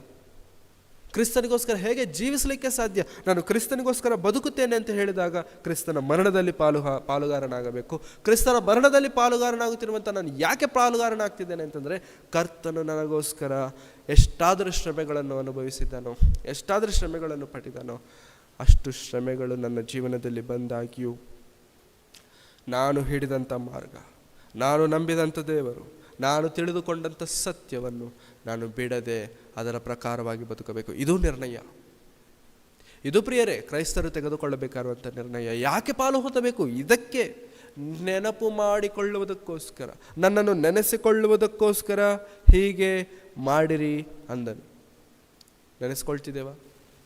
ಒಂದು ವೇಳೆ ನೆನೆಸ್ಕೊಂಡ್ರೆ ಕೇವಲ ಅದು ನೆನಪುಗಳಲ್ಲಿರೋದು ಮಾತ್ರವಲ್ಲ ಪ್ರಿಯರೇ, ಕ್ರಿಯೆಗಳಲ್ಲಿ ಕಾಣಬೇಕು. ನಾನು ದೇವರನ್ನು ಪ್ರೀತಿಸುತ್ತಿದ್ದೇನೆ ಅಂತ ಒಂದು ವೇಳೆ ಹೇಳಿ ನಿನ್ನ ಸ್ನೇಹಿತನನ್ನು, ನಿನ್ನ ಸಹೋದರನನ್ನು ದ್ವೇಷಿಸಿದರೆ ನೀನು ಹೇಗೆ ಪ್ರೀತಿಸಿದವನಾಗ್ತೀಯ? ಕಣ್ಣಿಗೆ ಕಾಣುವಂಥ ನಿನ್ನ ಸಹೋದರನನ್ನೇ ಪ್ರೀತಿಸದೆ ಹೋದಂಥ ನೀನು ಕಣ್ಣಿಗೆ ಕಾಣದೇ ಇರುವಂಥ ದೇವರನ್ನು ಹೇಗೆ ನೀನು ಪ್ರೀತಿಸಲಿಕ್ಕೆ ಸಾಧ್ಯ? ಇದು ನಮಗೆ ಅರ್ಥ ಆದರೆ ಪ್ರಿಯರೇ, ದೇವರ ತ್ಯಾಗವನ್ನು ನಾನು ನೆನಪು ಮಾಡಿಕೊಳ್ಳುತ್ತಿದ್ದೇನೆ ಅಂತ ಒಂದು ವೇಳೆ ಹೇಳಿಕೊಂಡರೆ, ನೆನಪು ಮಾಡಿಕೊಳ್ಳುತ್ತಿರುವಂಥ ನೀನು, ನಾನು, ನೀವು, ನಾವುಗಳು ಅದರ ಪ್ರಕಾರವಾಗಿ ಬದುಕುತ್ತಿದ್ದೇವಾ? ಆ ನೆನಪುಗಳನ್ನು ನಾವು ಸ್ಥಿರ ಮಾಡಿಕೊಂಡು ಆ ನೆನಪುಗಳ ಪ್ರಕಾರವಾಗಿ ದೇವರಿಗೋಸ್ಕರ ಬದುಕಬೇಕೆಂಬಂಥ ದೃಢ ಸಂಕಲ್ಪದಿಂದ ನಾವು ನಿಜವಾಗ್ಲೂ ಬದುಕುತ್ತಿದ್ದೇವೆ? ನಮ್ಮ ಕುಟುಂಬವನ್ನು ಬದುಕಿಸುತ್ತಿದ್ದೇವೆ? ನೆನಪು ಮಾಡಿಕೊಳ್ಳುವುದಕ್ಕೋಸ್ಕರ ಹೀಗೆ ಮಾಡಿರಿ. ನೆನಪು ಮಾಡಿಕೊಳ್ಳೋದಕ್ಕೋಸ್ಕರ ಹೀಗೆ ಮಾಡಿರಿ. ಹಾಗಾಗಿ ಪ್ರಿಯರೇ, ಯಾವಾಗ ಇದರಲ್ಲಿ ನಾವು ಪಾಲುಗಾರರಾಗಬೇಕು? ಯಾವಾಗ ಅಂದರೆ ಯಾವಾಗ ಇದರಲ್ಲಿ ನಾನು ಪಾಲು ಹೊಂದುವವರಾಗಿರಬೇಕು? ಕರ್ತನ ಭೋಜನದಲ್ಲಿ. ಯಾವಾಗಂದರೆ ಆವಾಗ, ಇಲ್ಲಂತಂದರೆ ಪರ್ಟಿಕ್ಯುಲರ್ ಡೇ ಏನಾದರೂ ಇದೆಯಾ? ಅಂದರೆ ನಮ್ಮ ಸಭೆಯಲ್ಲಿ ಪ್ರತಿ ತಿಂಗಳು ಮೊದಲನೇ ಭಾನುವಾರ ಮಾಡ್ತಾರೆ, ಹಾಗ? ಇಲ್ಲಂತಂದರೆ ಇನ್ನೊಬ್ಬರು ಸಭೆಯಲ್ಲಿ ಪ್ರತಿ ಭಾನುವಾರ ಮಾಡ್ತಾರೆ, ಹಾಗ? ಇಲ್ಲಂತಂದರೆ ಪ್ರತಿ ದಿನಾನ? ಇಲ್ಲಂತಂದರೆ ವಾರಕ್ಕೆ 2 ಸತಿನ? ವರ್ಷಕ್ಕೊಂದು ಸತಿನ? ಹೇಗೆ ಇದರಲ್ಲಿ ನಾವು ಪಾಲುಗಾರರಾಗಬೇಕಂತಂದರೆ 2 ವಿಷಯಗಳನ್ನು ನಾನು ನಿಮಗೆ ತಿಳಿಸ್ಕೊಡ್ತೇನೆ. 2 ವಿಷಯಗಳನ್ನು ಸತ್ಯವೇದ ಗ್ರಂಥ ನಮಗೆ ತಿಳಿಸಿಕೊಡುವಂಥದ್ದಾಗಿದೆ. ಮೊದಲನೇ, ಅಪೊಸ್ತಲರ ಕೃತ್ಯಗಳು 20ನೇ ಅಧ್ಯಾಯ. ಅಪೊಸ್ತಲರ ಕೃತ್ಯಗಳು 20ನೇ ಅಧ್ಯಾಯ 7ನೇ ವಚನ. ಅಪೊಸ್ತಲರ ಕೃತ್ಯಗಳು 20ನೇ ಅಧ್ಯಾಯ 7ನೇ ವಚನ. ವಾರದ ಮೊದಲನೆಯ ದಿವಸದಲ್ಲಿ ನಾವು ರೊಟ್ಟಿಯನ್ನು ಮುರಿಯುವ ನಿಯಮಕ್ಕಾಗಿ ಕೂಡಿ ಬಂದಾಗ, ಮತ್ತೆ ವಾರದ ಮೊದಲನೆಯ ದಿವಸದಲ್ಲಿ ನಾವು ರೊಟ್ಟಿ ಮುರಿಯುವ ನಿಯಮಕ್ಕಾಗಿ ಕೂಡಿ ಬಂದಾಗ ಮರುದಿನ ಹೊರಡಬೇಕಾದಿದ್ದ ಪೌಲನು ಅವರಿಗೆ ಪ್ರಸಂಗಿಸುತ್ತಾ, ಸರಿಹೊತ್ತಿನವರೆಗೂ ಉಪನ್ಯಾಸ ನಡೆಸಿದನು. ಏನು ಹೇಳ್ತಿದ್ದಾರೆ ಅಂತಂದರೆ, ವಾರದ ಮೊದಲನೆಯ ದಿವಸದಲ್ಲಿ ನಾವು ರೊಟ್ಟಿ ಮುರಿಯುವುದ ನಿಯಮಕ್ಕಾಗಿ ಕೂಡಿ ಬಂದಾಗ, ಯಾವಾಗ ರೊಟ್ಟಿ ಮುರಿಯೋದಕ್ಕೆ ನಾವು ಕೂಡಿ ಬಂದಿದ್ದೇವೆ ಅಂತಂದರೆ, ವಾರದ ಮೊದಲನೆಯ ದಿನ. ಒಂದು ವಾರದಲ್ಲಿ 7 ದಿನವಿದ್ದರೆ, ವಾರದಲ್ಲಿ 7 ದಿನ ಇದ್ದರೆ ಆ ವಾರದ ಮೊದಲನೇ ದಿನ ಯಾವುದದು? ಯಾವುದು ವಾರದ ಮೊದಲನೇ ದಿನ? ಭಾನುವಾರ. ವಾರದ ಮೊದಲನೇ ದಿನ. ಹಾಗಾಗಿ ಭಾನುವಾರ ಸೇರಿ ಬರುವಂಥ ಪದ್ಧತಿಯನ್ನು ಕ್ರೈಸ್ತರಾಗಿ ನಾವು ಅಳವಡಿಸಿಕೊಂಡಿದ್ದೇವೆ. ಹಾಗಾದರೆ ಪ್ರತಿ ತಿಂಗಳು ಮೊದಲನೇ ಭಾನುವಾರ ನಾವು ಮಾಡ್ತೇವೆ, ಅದು ತಪ್ಪಾ? ಹೌದು, ತಪ್ಪು. ಪ್ರತಿ ತಿಂಗಳು ಮೊದಲನೇ ವಾರ ನಾವು ಮಾಡ್ತೇವೆ ಸರ್, ತಪ್ಪಾ? ಹೌದು, ತಪ್ಪು. ಯಾಕಂತಂದರೆ ಬೈಬಲಲ್ಲಿ ಎಲ್ಲೂ ಇಲ್ಲ. ಬೈಬಲಲ್ಲಿ ಎಲ್ಲೂ ಇದರ ಹೀಗೆ ನೀವು ಮಾಡಿ ಎಂಬುದಾಗಿಲ್ಲ. ಇನ್ನೂ ಹೇಳಬೇಕು ಅಂತಂದರೆ, ಎರಡನೇ ವಿಚಾರ ಏನಂತಂದರೆ ಪ್ರಿಯರೇ, ದೇವರ ಸತ್ಯವೇದ ಗ್ರಂಥ 1ನೇ ಶತಮಾನದಲ್ಲಿರುವಂಥ ಸಭೆ ಹೇಗೆ ಇದನ್ನು ಮಾಡಿದೆ ಎನ್ನುವಂಥದ್ದನ್ನು ನಾವು ನೋಡೋಣ. 2ನೇ ಅಧ್ಯಾಯದಲ್ಲಿ, ಅಪೊಸ್ತಲರ ಕೃತ್ಯಗಳು 2ನೇ ಅಧ್ಯಾಯ 46ನೇ ವಚನ. 2ನೇ ಅಧ್ಯಾಯ 46ನೇ ವಚನದಲ್ಲಿ ಅಪೊಸ್ತಲರ ಕೃತ್ಯಗಳು ಹೇಳುತ್ತಿರುವಂಥ ಮಾತು, ಅವರು ದಿನಾಲೂ ಏಕ ಮನಸ್ಸಿನಿಂದ ದೇವಾಲಯದಲ್ಲಿ ಕೂಡುತ್ತಾ ಮನೆಗಳಲ್ಲಿ ರೊಟ್ಟಿ ಮುರಿದು ಉಲ್ಲಾಸದಿಂದಲೂ ಸರಳ ಹೃದಯದಿಂದಲೂ ಊಟ ಮಾಡುತ್ತಾ ಇದ್ದರು. 1ನೇ ಶತಮಾನದ ಸಭೆ ಹೇಗಿದೆ ಅಂತಂದರೆ, ಅವರು ದಿನಾಲೂ ಎವ್ರಿ ಡೇ ಏನು ಮಾಡ್ತಿದ್ರು? ಏಕ ಮನಸ್ಸಿನಿಂದ ದೇವಾಲಯದಲ್ಲಿ ಕೂಡುತ್ತಾ ಮನೆಯಲ್ಲಿ ರೊಟ್ಟಿ ಮುರಿದು ಉಲ್ಲಾಸದಿಂದ ಸರಳ ಹೃದಯದಿಂದಲೂ ಊಟ ಮಾಡುತ್ತಿದ್ದರು. ಮನೆಯಲ್ಲಿ ರೊಟ್ಟಿ ಮುರಿಯುತ್ತಿದ್ದಾರೆ, ಮನೆಯಲ್ಲಿ ರೊಟ್ಟಿ ಮುರಿಯುತ್ತಿದ್ದಾರಂತೆ ಪ್ರಿಯರೇ. ಯಾವಾಗ? ವಾರಕ್ಕೊಮ್ಮೆನಾ? ತಿಂಗಳಿಗೊಮ್ಮೆನಾ? ಅಲ್ಲ, ಪ್ರತಿದಿನ, ದಿನಾಲೂ, ಎವ್ರಿ ಡೇ ಸಭೆಯಾಗಿ ಸೇರುತ್ತಾರಂತೆ ಒಬ್ಬರ ಮನೆಯಲ್ಲಿ. ಆ ಮನೆಯಲ್ಲಿ ರೊಟ್ಟಿ ಮುರಿಯುತ್ತಿದ್ದಾರೆ. ಪ್ರತಿದಿನ ಸಭೆಯಾಗಿ ಮತ್ತೊಂದು ಕುಟುಂಬಕ್ಕೆ ಸೇರುತ್ತಿದ್ದಾರೆ, ಆ ದಿನದಲ್ಲಿ ರೊಟ್ಟಿ ಮುರಿತಿದ್ದಾರೆ ಆ ಮನೆಯಲ್ಲಿ. ಅಂದರೆ ನಾವು ಸಭೆಯಾಗಿ ಸೇರುವಂಥ ಪ್ರತಿಯೊಂದು ಬಾರಿಯೂ ಕೂಡ ದೇವರ ವಾಕ್ಯ ಹೇಳ್ತಿದೆ, ನೀವು ರೊಟ್ಟಿ ದ್ರಾಕ್ಷರಸ ತೆಗೆದುಕೊಳ್ಳಬೇಕು. ಯಾಕೆ ಅಂತಂದರೆ, ಕರ್ತನನ್ನು ನೆನೆಸಿಕೊಳ್ಳುವುದಕ್ಕೋಸ್ಕರ.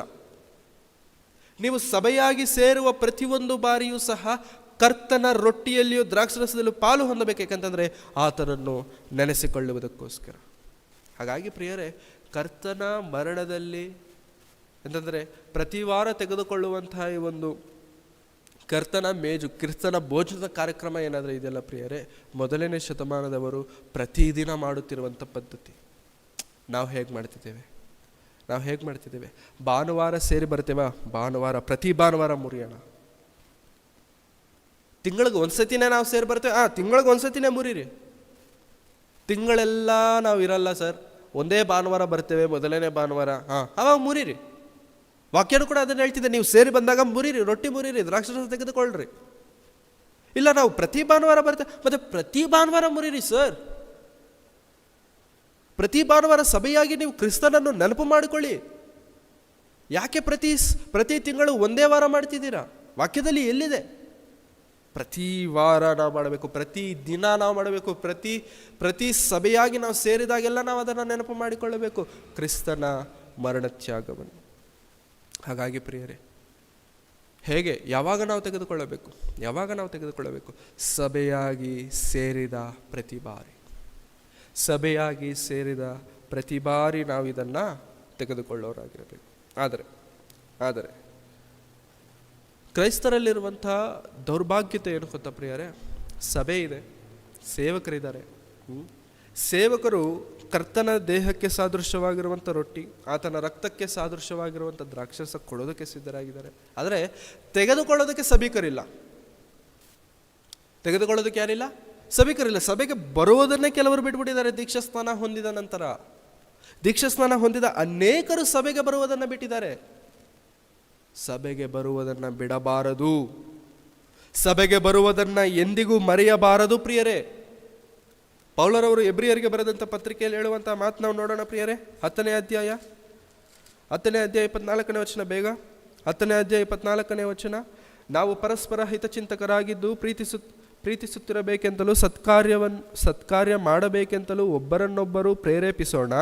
ಸಭೆಯಾಗಿ ಕೂಡಿಕೊಳ್ಳುವುದನ್ನು ಕೆಲವರು ರೂಢಿಯಾಗಿ ಬಿಟ್ಟಿರುವ ಪ್ರಕಾರ ನಾವು ಬಿಟ್ಟು ಬಿಡದೆ ಒಬ್ಬರನ್ನೊಬ್ಬರು ಎಚ್ಚರಿಸೋಣ.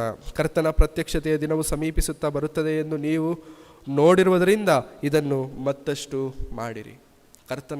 ಕರ್ತನ ಬರೋಣ ಹತ್ತಿರ ಆಗ್ತಿರಬೇಕಾದ್ರೆ ನೀವು ಮತ್ತಷ್ಟು ಹೆಚ್ಚಾಗಿ ಮಾಡಬೇಕು. ತುಂಬ ಜನ ಬಿಟ್ಟಿದ್ದಾರೆ, ನೀವು ಆ ಥರ ಬಿಡಬೇಡಿ. ದೇವರ ಸಮ್ಮುಖದಲ್ಲಿ, ದೇವರ ಸನ್ನಿಧಾನದಲ್ಲಿ ಆತನ ಮರಣವನ್ನು ನೆನಪು ಮಾಡಿಕೊಳ್ಳುವಂಥ ಮಹಾಭಾಗ್ಯ ಬಿಡೋದು ಬೇಡ ಪ್ರಿಯರೇ, ಬಿಡೋದು ಬೇಡ. ದೇವರು ನಮಗೆ ಕೊಡುತ್ತಿರುವಂಥ ಶ್ರೇಷ್ಠ ಭಾಗ್ಯ ಕರ್ತನ ಭೋಜನ. ಯಾರು ತೆಗೆದುಕೊಳ್ಳಬೇಕು? ದೀಕ್ಷಾಸ್ನಾನ ಹೊಂದಿದಂಥವರು ತೆಗೆದುಕೊಳ್ಳಬೇಕಾಗಿರುವಂಥ ರೀತಿಯಲ್ಲಿ ತೆಗೆದುಕೊಳ್ಳದೆ, ಅವರು ಸಭೆಗೆ ಬರುವುದನ್ನೇ ಬಿಟ್ಟು ಆತನ ಒಂದು ಮೇಜಿನಲ್ಲಿ, ಆತನ ಒಂದು ಭೋಜನದಲ್ಲಿ ಪಾಲು ಹೊಂದದೆ ಹೋದರೆ ಪ್ರಿಯರೇ, ಆ ಭೋಜನದ ಶ್ರೇಷ್ಠತೆಯನ್ನು ನಾವು ಕಳೆಯೋರಾಗಿರುತ್ತೆ. ಹಾಗಾಗಿ ಕರ್ತನ ಭೋಜನದ ಕಾರ್ಯಕ್ರಮ ಅಂದರೆ ಏನು, ಯಾರು, ಯಾಕೆ ಯಾವಾಗ, ಹೇಗೆ ತೆಗೆದುಕೊಳ್ಳಬೇಕು ಪ್ರಿಯರೇ? ಖಂಡಿತ ನಾವು ತೆಗೆದುಕೊಳ್ಳದೆ ಹೋದರೆ ಪಾಪ ಮಾಡಿದವರಾಗಿರ್ತೇವೆ. ಅದು ಬೇರೆ ವಿಷಯ. ಸಮಯ ಬಂದಾಗ ಅದರನ್ನು ಕುರಿತಾದಂಥ ವಿಷಯಗಳನ್ನು ನಾವು ಮಾತನಾಡಿಕೊಳ್ಳೋಣ. ಪಾಪ ಮಾಡಿದವರಾಗಿರುತ್ತೆ. ಹಾಗಾಗಿ ಕೇಳಿದಂಥ ಈ ಮಾತುಗಳನ್ನು ಬಿಟ್ಟು ಬಿಡದೆ ಹೃದಯದಲ್ಲಿಟ್ಟುಕೊಂಡು ಬರುವಂಥ ವಾರ, ಮುಂದಿನ ಬಾರಿ ಕರ್ತನ ಮರಣದಲ್ಲಿಯೂ ಆತನ ಭೋಜನದಲ್ಲಿ ಪಾಲು ಹೊಂದಬೇಕಾದರೆ ಗಂಭೀರದಿಂದ ಭಯಭಕ್ತಿಯುಳ್ಳವರಾಗಿ ನಮ್ಮನ್ನು ನಾವು ಪರೀಕ್ಷಿಸಿಕೊಂಡವರಾಗಿ ಅದರಲ್ಲಿ ಪಾಲು ಹೊಂದವರಾಗಿರೋಣ. ಕಣ್ಣುಗಳನ್ನು ಮುಚ್ಚಿ ಪ್ರಾರ್ಥನೆ ಮಾಡಿ. ನಮ್ಮನ್ನು ಬಹಳವಾಗಿ ಪ್ರೀತಿಸಿದಂಥ ನಮ್ಮ ತಂದೆಯಾದ ದೇವರೇ, ನಿಮ್ಮ ಪರಿಶುದ್ಧವಾದಂಥ ನಾಮಕ್ಕಾಗಿ ನಮಗೆ ವಂದನೆ. ಕರ್ತನೆ, ನಿಮ್ಮ ಮಗನಾಗಿರುವಂಥ ಯೇಸು ಕ್ರಿಸ್ತನ ದೇಹದಲ್ಲಿಯೂ ರಕ್ತದಲ್ಲಿರುವಂಥ ಶ್ರೇಷ್ಠತೆಯನ್ನು ನೆನಪು ಮಾಡಿರುವಾಗ ಕೇಳಿದಂಥ ಮಾತುಗಳ ಪ್ರಕಾರವಾಗಿ ಜೀವಿಸುವಂತೆ ಸಹಾಯ. ಕೇಳಿದಂಥ ಮಾತುಗಳನ್ನು ಸೈತಾನನೆತ್ತಿಕೊಂಡು ಹೋಗದಂತೆ ನಮ್ಮ ಹೃದಯಗಳಲ್ಲಿಟ್ಟುಕೊಂಡು ಅದರ ಪ್ರಕಾರವಾಗಿ ಜೀವಿಸುವಂತೆ ಕೃಪೆ ತೋರಿಸುತ್ತೀರಂತ ನಂಬುತ್ತಾ ಯೇಸು ಕ್ರಿಸ್ತರವರ ಪರಿಶುದ್ಧವಾದಂಥ ನಾಮದಲ್ಲಿ ಪ್ರಾರ್ಥಿಸಿ ಬೇಡಿ ಹೊಂದಿದ್ದೇನೆ ನಮ್ಮ ತಂದೆಯಾದ ದೇವರೇ. Amen. Thank you very much. ಎಲ್ಲರಿಗೂ ವಂದನೆಗಳು.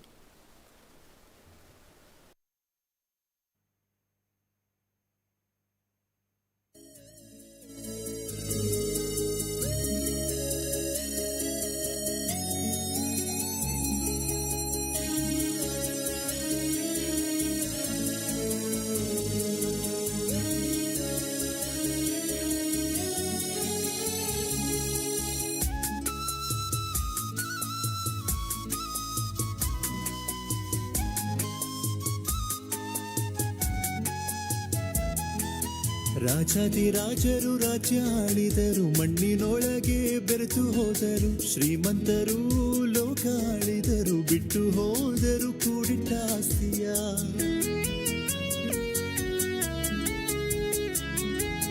ರಾಜಾದಿರಾಜರು ರಾಜ್ಯ ಆಳಿದರು, ಮಣ್ಣಿನೊಳಗೆ ಬೆರೆತು ಹೋದರು. ಶ್ರೀಮಂತರು ಲೋಕ ಆಳಿದರು, ಬಿಟ್ಟು ಹೋದರು ಕೂಡಿಟ್ಟ ಆಸ್ತಿಯ. ಮರಣ ಮನುಷ್ಯರಿಗೆ ಮುಕ್ತವೂ ಅಲ್ಲ, ಆತ್ಮಕ್ಕೆ ಮರಣವು ಎಂದಿಗೂ ಇಲ್ಲ. ಮರಣ ಮನುಷ್ಯರಿಗೆ ಮುಕ್ತವೂ ಅಲ್ಲ, ಆತ್ಮಕ್ಕೆ ಮರಣವು ಎಂದಿಗೂ ಇಲ್ಲ. ಏನಿದು ನಿನ್ನ ಜೀವಿತ,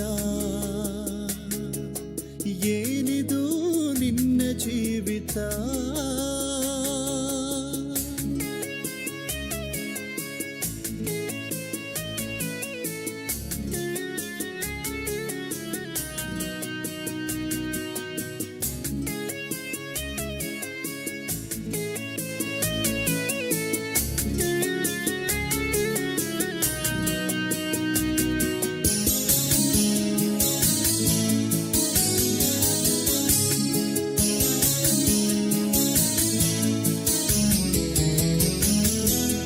ಇದ್ದ ಸ್ಥಿತಿಯಲ್ಲಿ ನಿನ್ ಪ್ರಾಣ ಹೋದರೆ ಹೆಂಡತಿ ಮಕ್ಕಳನ್ನ ಬಿಟ್ಟು ಹೋಗಬೇಕು. ಹೋಗಿರುವಾಗ ನೀನು ಸ್ವರ್ಗ ಸೇರ್ಬೇಕಾದ್ರೆ ಯೇಸು ಕ್ರಿಸ್ತನ ಅಂಗೀಕರಿಸಬೇಕು.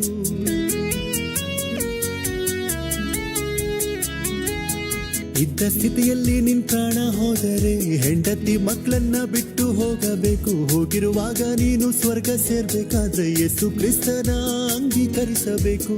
ಕ್ರಿಸ್ತನ ನಂಬಿಕೊಂಡು ನಂಬಿಗಸ್ತನಾಗಿದ್ದರೆ ಆರದ ಬೆಂಕಿಯಿಂದ ರಕ್ಷಿಸಲ್ಪಡುವಿರಿ. ಕ್ರಿಸ್ತನ ನಂಬಿಕೊಂಡು ನಂಬಿಗಸ್ತನಾಗಿದ್ದರೆ ಆರದ ಬೆಂಕಿಯಿಂದ ರಕ್ಷಿಸಲ್ಪಡುವಿರಿ. ಏನಿದು ನಿನ್ನ ಜೀವಿತ, ಏನಿದು ನಿನ್ನ ಜೀವಿತ. ಸ್ವಲ್ಪ ಹೊತ್ತು ಕಾಣಿಸಿ ಆಮೇಲೆ ಕಾಣದಿರುವ ಹಬೆಯಂತಿರುವ ನಿನ್ನ ಜೀವಿತ. ಸ್ವಲ್ಪ ಹೊತ್ತು ಕಾಣಿಸಿ ಆಮೇಲೆ ಕಾಣದಿರುವ ಹಬೆಯಂತಿರುವ ನಿನ್ನ ಜೀವಿತ. ಏನಿದು ನಿನ್ನ ಜೀವಿತ, ಏನಿದು ನಿನ್ನ ಜೀವಿತ.